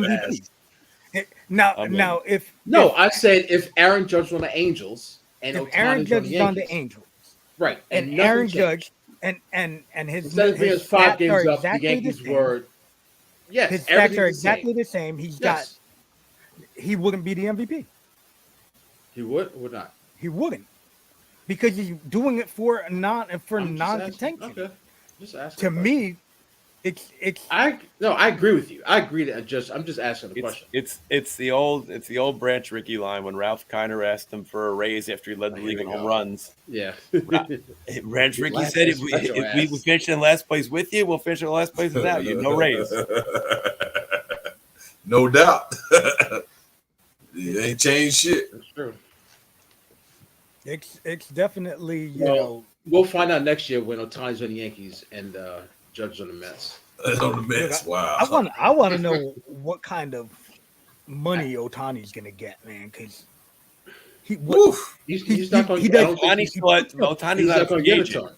no, and he's not a free agent yet, but No, I think he's got one more year. We have one more year the left. the craziest thing He might ever get though is traded. that damn contract that he agreed to take, and it's like he took rookie. He's getting like $5 million. Well, you know? gotta pay because you gotta pay so much just to. Yeah, but a lot of shit, these man. other guys don't get that. And he hasn't done shit. He didn't do shit. Like prove Well, something. again, you don't know how a Like, person's gonna transition. So So, Chris, Yeah. here's my I mean, question this- to you. If you was his agent and these last 3 years he's done what he's done and he's geared to be a free agent, where would you start at with a team for his Oh, I contract? like Where would you this question. start at? Otani, you're talking about? Or Yes. Judge? Where would you start, Tiny? Where would you start Well, at? Otani, first of all, he's not a free agent until after next year. No, but we doing ifs. So what I would honestly, if I was handling him, what I would do is listen. I think they're going to trade him this year. It sounds like that's what they're going to do. So what I would do is I would try and leverage that into a new deal. I would try and force that into a new deal with the team he goes to, and try and parlay that now, get paid a year earlier, and turn that into a mega deal. From there. And again, using the fact that if he's on the open market, he's going to be able to pick and choose where he wants to go and how much he wants to make. So, that's what I would do. I would try and say, hey, listen, you want us to come willingly to you. And again, I don't know his exact contract status and what there is there. And if he has any rights or whatever. Mm-hmm. But if I would try and force the hand of whoever he's going to, whether it's the Yankees, Mets, Dodgers, whoever else is going to be in there. I would say, look, he wants to come. He wants to be with you for a long time. Let's get something done right now. And this way he never hits the open market. If it's the open market, it's going to cost you twice as much and you're giving up a lot to get him. So now that you said all of that, what's the dollar number though? Where do you start? Even with what you just said. I mean, we hypothetically talking right now. I mean, the dollar, it's whatever the market yields. You know what I mean? You just don't know. I mean, he's a young enough guy that you could be talking about. And again, such a, polarizing figure, I personally think he's got a whole country behind him, the whole nine. I personally think that's where the money comes in. Yeah, I personally think he's going to stay on the West Coast. So I'm just throwing a team out there. If you're the Cubs, Yankees, you're going to have to severely overpay to get him. Well, look, at the end of the day, look what happened with a CC Sabathia. CC had no interest in coming to the Yankees, but they stepped up and they paid him more, and he didn't want to go to the American League, if you remember, and he didn't want to come to New York. But at the end of the day, wherever the money is, most of the guys are going to go. Very rare that you don't get that. Yep. That's why Aaron Judge will be the starting right fielder for the New York Mets. Getting $400 million over 10 years. $400 million. Hey, give it to him. If they lose DeGrom and Nimmo and some of these other guys, Mets should have plenty. I tell you one thing. I'm saying this right now. I do not want Jacob DeGrom. I don't. You think the wheels are falling off there? He's injured every year. Well, it's hard when you throw 102 miles an hour. Yes, he's the torque on your body. And I think they're gonna do what Joe Madden got a little bit of with Aroldis Chapman. I think Buck is gonna use the hell out of him in the playoffs. Yeah, I feel like overuse him. DeGrom has a little bit of Tim Lincecum. He's got a small frame. And he throws so damn hard. Yes, Lincecum. I remember that guy. It was unreal how hard he. Oh my God. He was killing 5 something, 100 and nothing, and fucking 95 to 98 miles an hour. No, Lincecum was tiny though. Lincecum was tiny. Yeah, he was a little dude. DeGrom is 6'5". Yeah, I was gonna say. But I know what you mean. He's not the bulkiest guy. Yeah, and to me, it's like that. But if he starts to break down, people were saying, do they think, he's worth $40 million a year going forward? And to me, I don't think so. People were saying, the Yankees should get him. He's better than Cole. But everybody says, at least Cole's taking the ball. He'll get it because he's gonna get paid. He's gonna get that money because so Carmel, the market just keeps going up. My question was, if Judge was on the Angels and Otani was on the Yankees, and the records were exactly the same, who would the MVP be? That was my question. But yeah, Chung, I agree. I don't think Chris is going to say that anybody should be fired. No, I do not think Boone should be fired. The Yankees are winning the division. Why would he be fired? Yeah,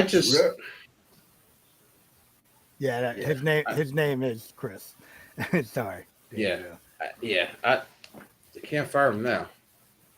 Yeah, if they were, and again, I really only think if they were 500 or if they were 5.5 behind the Rays, I still don't think he should get fired. No, I agree. I mean, look, Because they he's win. not being. You guys were talking about Brian Cashman before. The guy, yeah, they haven't gotten the rings, but they're always in there, and they're always there. Maybe they haven't gotten over the hump, and it's expected of the Yankees. But I think most organizations would be thrilled to have a competing team every year down the wire to the end of the line in September, and watching Gates come in every all September, where half the teams are always gone. And you know what? And you know what? You know what? These Sean, your video, that's some weird shit going on over there, what's Sean. going on there, man? It's Psychedelic. That's crazy. Yeah. It's still messed up. It's the gym weed. Damn. Wow. I I guess it's affecting us. Damn. You know what, Boone? But I'm about out. And all these. Hold on, stay for a second. You know what Boone and all these puppet managers are like? And this one thing you get fired. They're like the wrestler who has a ton of talent, but I only want you to do A, B, and C. That's all I want you to do. Don't do nothing else. Like, I know he ain't great, but like John Cena, I just want you to do 3 moves, be the face of the company, don't do anything else. Just I want you to do. Or like Dolph Ziggler, you're great, but I want you in this role, and that's it. You're not doing it. I'm not going to allow you to do anything else. And that's what the Yankees do to Aaron Boone. They wanted someone who would pretty much be a yes man. Do as we say. Do as our statisticians say. Who's saying that? Who do you think is giving him his marching instructions? Whoever's in their metrics. Who's ever doing their metrics? Well, that's every. Which is coming down. Team. Which is coming. I know, and that's the problem. And that's why I was so happy, even though I hated it. And that's why I knew the Mets were going to be good this year because they got a manager who will manage the team. Yeah, there's no way. I can't. Yeah, go ahead. But Buck is the type of guy who does what you're supposed to do with metrics. He uses the shit out of them. Right, but he doesn't. He also has a feel for the game and understands the way the game is supposed to be played. He's not just somebody who's who's looking at spreadsheets all day. Right, he's going to get the information, process, and use it, but not be dictated by it. And if he's going to disagree with something, he's going to do things his way. And I think a lot of teams need to do that, unfortunately. Use the information, of course, but don't live by it. That's what these teams do. Yeah, I think that's what they want, though. If that, it's hard to fault Boone or some of these other managers if that's what they're making you do, because half the time you got to figure he's not the one making the calls of who should be starting. When I agree with you though, I am tired of. I do agree. Like, I feel like they do need some kind of change, but I don't feel like it's really gonna make that much of a difference. I feel like when the Yankees let Joe Torre go, it made a difference because Joe Torre was like that coddler. You know what I'm saying? Like, he would just kind of sit there. Then they got Girardi. Girardi was a fired up guy. I thought Joe Torre did a phenomenal job. He did. With all them damn egos, man. But he also let these guys just kind of be. And after time, it almost starts to feel like shit gets stale almost, It's like you can only let the guys just do their own thing for so long. Right? Joe Torre's the modern day Casey Stengel. When he managed the Mets in the 70s, he was the worst manager. We had the worst teams in baseball. He had the worst players. When he had the best players in baseball, he was the best manager. Yeah. It's like Casey Stengel. It's the same thing with the Yankees and Mets. But yeah, like they went to Girardi, and then Girardi was too hard for some of these guys. He yelled at Gary Sanchez and hurt his feelings and called him out in a post-game press conference. But sometimes I feel like people need that. You know what I mean? Girardi is good. I feel like dudes need that. I think Girardi's good for a young team, not a veteran team. Yeah, I think it's great for a young team. Good managers know their customer, though. LowRyda, you got to know who needs that and who doesn't. Some guys need a kick in the butt. Some guys need you to put an arm around them. Yeah, right? Exactly. Yeah, when you're dealing with people, there's always going to be some guys that if you kick them in the ass, they're going to cry. And it's going to make them break down, and they're not going to produce at all, which, I think a lot of the problem with like a dude like Gary Sanchez is they changed him so much from like his first season as the catcher. He was throwing everybody out. He wasn't good at framing and blocking the ball, but he was over there catching Watching the catching Yankees game. everything, That's the Yankees. and he was throwing everybody out. And then all of a sudden, and he was still hitting.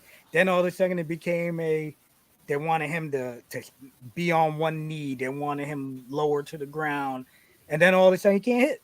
So did they mess with him too much? And it's like look at Montgomery. Montgomery came out the other day and said that he feels like that the Yankees said that his fastball was trash and they didn't want him to use it. And now he's over there throwing his Well, fastball hold in on. St. Louis. Because he did say, there's three sides of a story. He did say that he was under too much pressure as a Yankee. You feel like every time he go out to the mound, he was fearful of getting booed. But not only that, they also didn't give him any damn space. Like he'd go 5 innings and they're pulling him because they don't. The Yankees are on this logic of they don't want people going to seeing a order for the third time for some reason, which is crazy. Thing in the world. Yeah, Dumbest thing in the world. It's crazy. I'll never forget what Leo Mazzoni, Braves pitcher coach in the 90s, said, which made all the sense in the world to me. He said he never restricted. He wasn't of the mindset of restricting pitchers to pitch counts. He said, "What do you do to build a muscle? You lift more weights. So keep throwing to build up your arm strength." But to me, it made all the sense in the world. You don't look at Nolan Ryan. Right. So I'm like, these guys, I mean, I used to say, if you want to make it in baseball, well, if you want to be rich, become a catcher because nobody likes to catch. Now it's like be a starting pitcher. So all you got to do is throw 5 innings. I'm sure at some point it'll go back, but. When I played college baseball, I had a scout tell me the fastest way to the major league was catchers and left-hand pitchers. Yep. Yeah, part of the thing, like I wasn't right? either one. with catching, I think it's gonna if they do decide to go into that robocalls, a lot of these catchers that are the top catchers, it's mostly because of their pitch framing. Pitch framing ain't gonna work, I mean, because you still gotta call the game though. No, I understand that, but if you're some of these guys are getting the shit through the headset now. They're not calling the game. The catcher's calling the game, but the catcher's still calling the game. It's through the catcher's calling the game. Mega. The catcher's still some calling of it the game. is going through the dugout still to this day. That's true. No, it is, dude. The catcher's calling the game, bro. I'm telling you, a lot of it's coming from the dugout now. It's coming from the dugout now, Mega. But I don't agree with that, LowRyda. It's not pitch framing. It's not most of it's pitch framing, not at all. I think at the end of the day, it's being comfortable with your pitcher, knowing what he can do, what he can do, what he can't do, knowing where to set up, batters, all that stuff, and having that rapport with your pitcher. And those guys who do that well, and we just had with Yachty and Adam Wainwright just had the biggest battery in the history of the game, like that type of thing, like those type of rapports and that people feel comfortable throwing to you. So those guys will still be there, even though the game is being taken out of everybody's hands at this worst trade in Braves history. I think, but I feel like a lot of it is gonna, like right now, a lot of teams don't even care about hitting from a catching standpoint. It's like they'll punt the hitting. No question about it. And I feel like back in the day, it was like we wanted a catcher that can at least slug.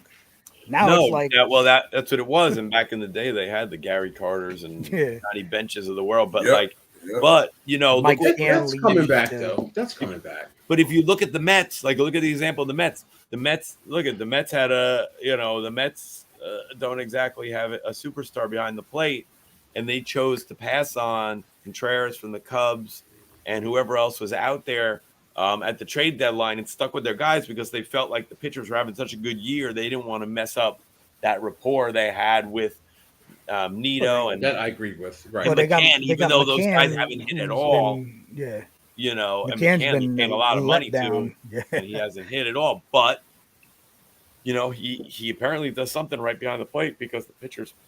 Yeah, they like pitching. That's important, man. if you look at how bad it was, teams didn't. A lot of the last year, the Yankees, Cole didn't want to pitch to him. Neither did Yeah. Kluber. Yes. And they were like, "Yo, I don't want to pitch to Gary Sanchez. Don't put this dude out here." You know, like, and that's basically how they finally decided, like, "Hey, can't run this. Can't keep running him out there." You know, if you don't got confidence that he's going to block a pitch in That's the dirt, the thing. what are you going to do? It's not even that. It's just confidence that this guy's going to handle me the right way. Yeah. Yeah. Yep. All right, guys. Yeah. Excellent show. We have went very long, but it's very long. Yeah. Oh, one thing, Kenny, before we cut off, I just want to give a shout out to Maxine Dupree from Maxim Male Model. I knew it was coming. Jesus Christ. I don't know who it is, but shout out with you. Just wanted to say what up. Okay. All right. Yeah, she's she'll be a star in 2 years. Okay. Okay. Well, good. 100%. Chris, join us anytime, man. I enjoy having you, man. Yeah, I love definitely, being man. on, so let me know anytime. All right, brother. Thanks for Yes, having sir. me. We'll have Mega Pleasure. send you. Oh, you know what? invite randomly. I know Chris has been in tune, but LowRyda, Kenny, have y'all been keeping abreast of AEW and CM Punk? No, okay. Some of it. Well, some I of seen it. I seen the whole behind the scenes shit. Yeah, that's all. Yeah, that's all I'm talking about. Yeah. Yeah. Do you think they should fire him, or do you think they should fire somebody? Listen, let me give you my opinion on this. All right. Yes, because All right. because I talked to anybody. I don't watch AEW.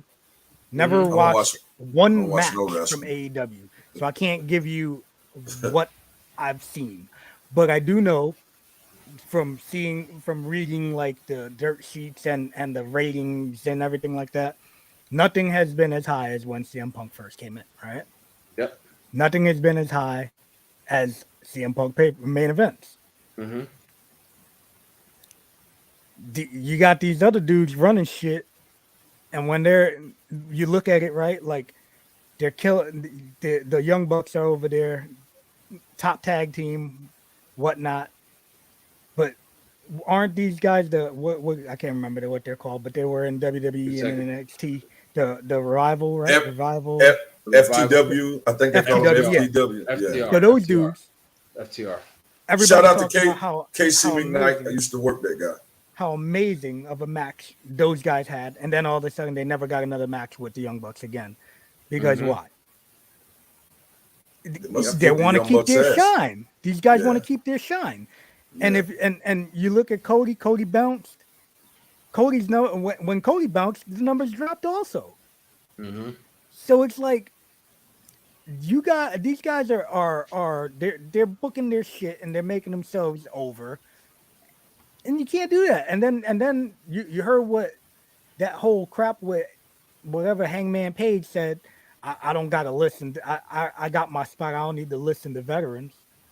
Now that I heard that firsthand from somebody. Yeah, when I was there. but that's the point, right? Firsthand. See, so I know Not you my told fault. us that you Yep. told us about how nobody was even asking about Yep. Arn Anderson's opinions or anything like that. Wow. And Wow. then I read that recently also on top of that, and I'm like, Mhm. so it's not bullshit. This is legit. You got all these guys that have been there through the height of wrestling. Mhm. Right now, you jabronis are happy with a fucking 1 million views. You know what I'm saying? Like this is great for them. When Arn Anderson and these cats were main eventing and on the roster, you talking about 7, 8 million, 9 million views.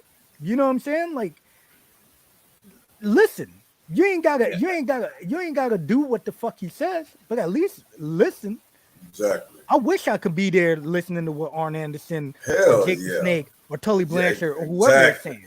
You know Dutch what I'm saying? Mantel, Like, all of that yeah. shit, man. Mm-hmm. You know, like when you hear what some of these dudes, they may not. People, a lot of these new guys feel like, oh, they're outdone. You know, Outdated. their time has passed. Yeah. No, but they know the business. Yes. They know and the business. These motherfuckers were getting motherfuckers trying to stab them when they left the building, right? Yep. Yes. Nowadays, you curse Yes. at some of these jabronis in the ring, and you're getting thrown out the building for cursing at somebody. Mm-hmm. Yeah. Like, come on, man. The business is soft, plain and simple. Yes. The business is soft, Yes. and it needs Yes. to change. You need some real heels. You need some real heat, and I think that's like I feel like I don't know if CM Punk is that dude, because I feel like he's kind of but at the same time, like, I'm not mad at him for saying that some shit needs to change. Yep. So when they started, and this is fact, y'all don't know this, not y'all, but people watching, y'all can look this up. Every 90% of their roster were friends of the Young Bucks or guys who they worked personally, and they said we can work with them. I.e., they can get my shit over. Wow. Right. And then them two, We could do both flips them, together, Matt guys. and Nick, Yeah. what do you call it? Kenny Omega and Cody Rhodes were executive vice presidents, which is horseshit, which is ridiculous, right? Ridiculous. If you're gonna start a company, start a real company. Okay. All Thank this you, Scott, is for tuning in. thanks, Scotty. This all this was the Young Bucks playing with Tony Thank you, Khan's money, Thanks, Kamalata. and then they had a draw with CM Punk, right? Which I could open up whatever wrestling federation, draw him, and I'll make money, right? CM Punk is making money. First, it was Jericho. He had a short shelf life of drawing. He was the star, not the Young Bucks, not Cody. It was Chris Jericho. It was the linchpin to them starting the company. Now it's CM Punk. Okay. Now you bring him in. There is real life heat between him and Colt Cabana. So you're bringing him. There's going to be drama. So you talk to Colt Cabana. This is what I'm doing. You can either stay or you can leave. Or you can go, because you ain't bringing me money like him. I'm bringing in CM Punk, right? And CM Punk is like, I don't give a shit what you do, because you're going to pay me $2 million a year, work, whatever, half the amount of dates, and I'm going to be good, okay? At some point, you need to check in with the Young Bucks and say, this is my company. You are wrestlers who work for me. Exactly. Kenny, you are in charge of the girls, okay? That is your role, okay? You are a wrestler and you charge the girls. If you can't do that, then you will just be a wrestler working for me. But at some point, after the company gets off the ground, it is now my company. Exactly. You bringing in all these legends there just because they're not in WWE and their names, but you need to utilize them. Okay? I've never been a fan of workers also being in the office. Okay? Christopher Daniels could be head of talent, but he needs to be off TV and not working. He's still working every now and then. They need to have somebody who's retired, who doesn't have any ties with anybody, be head of talent. Okay? Cool with the Young Bucks, cool with Kenny. Okay? It's like the kids are just playing in the candy store with that company. Yeah, they're getting their money and they're chilling. They're booking themselves over. And you should have known if you were there, right? You should have known what the company gets off the ground, right? Once the WWE starts releasing guys, because they release guys every year, once they start releasing guys, they're going to sign them because they got TV experience. And your spot will be taken because plus names, plus big names. Right. People will tune in to see them. Right. It's going to happen. Okay? People much prefer watching Sting than the Young Bucks. I'm sorry. It is what it is. And name factor, for them bro. to get pissed, they're just pissed because CM Punk came in, outdrawing the hell out of them. The money's in the numbers, the numbers in the money, and they're like second fiddle now. They're nothing. And to your point, FTR came in like, we're a better tag team. And they are a better tag team. They work. They work. Dude been working it. Dude been working his ass off forever. What's the two names of the guys in FT? It's Dax Harwood, who used to be Scott. Dex Harwood and Cash. Well, Dex Harwood on the Indies was Casey McKnight. I mean, I've worked him a beast, bro. Been working that hard since the Indies, bro. He's a monster, bro. I seen him and Scott put on some damn matches that were phenomenal.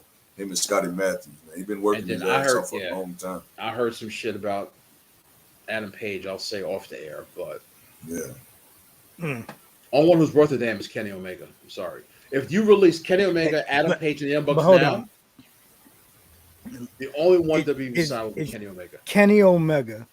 No, a draw. I think MJF No. Kenny He's Omega talking- is. I'm just talking about that whole little click. Just those. Yeah, four, yeah, as- I got as- it. as- as click. Kenny Omega could be a draw.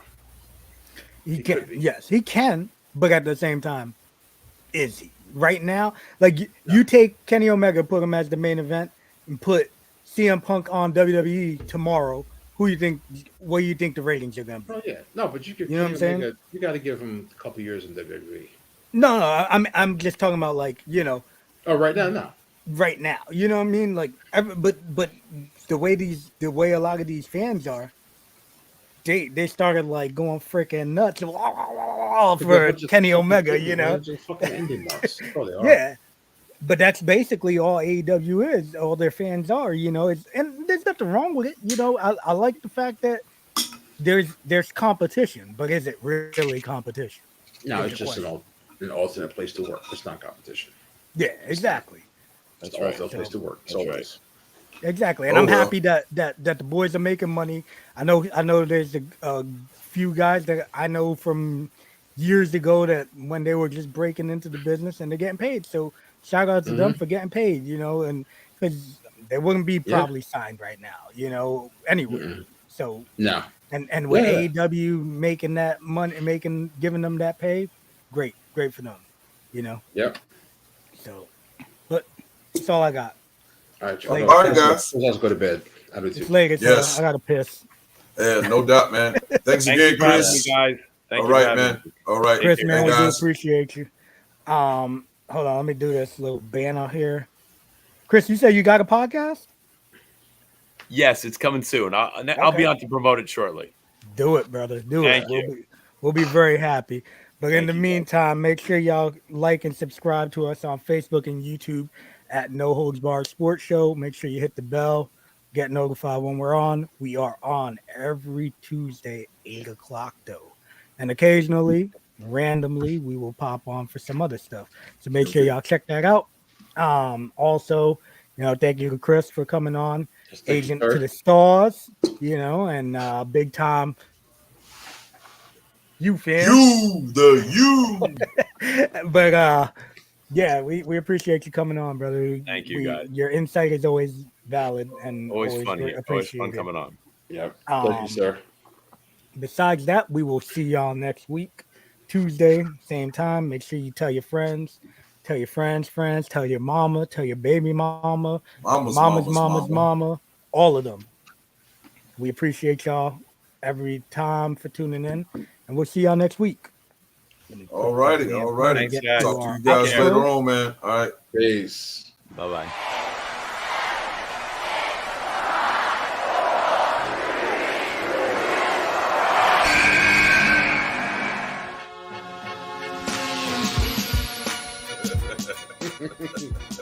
They don't even like it if you at fucking $5 million a year. We gonna cover the brother. We got it. Cause I'm gonna tell you exactly. These are women, Deshaun Watson, that he paid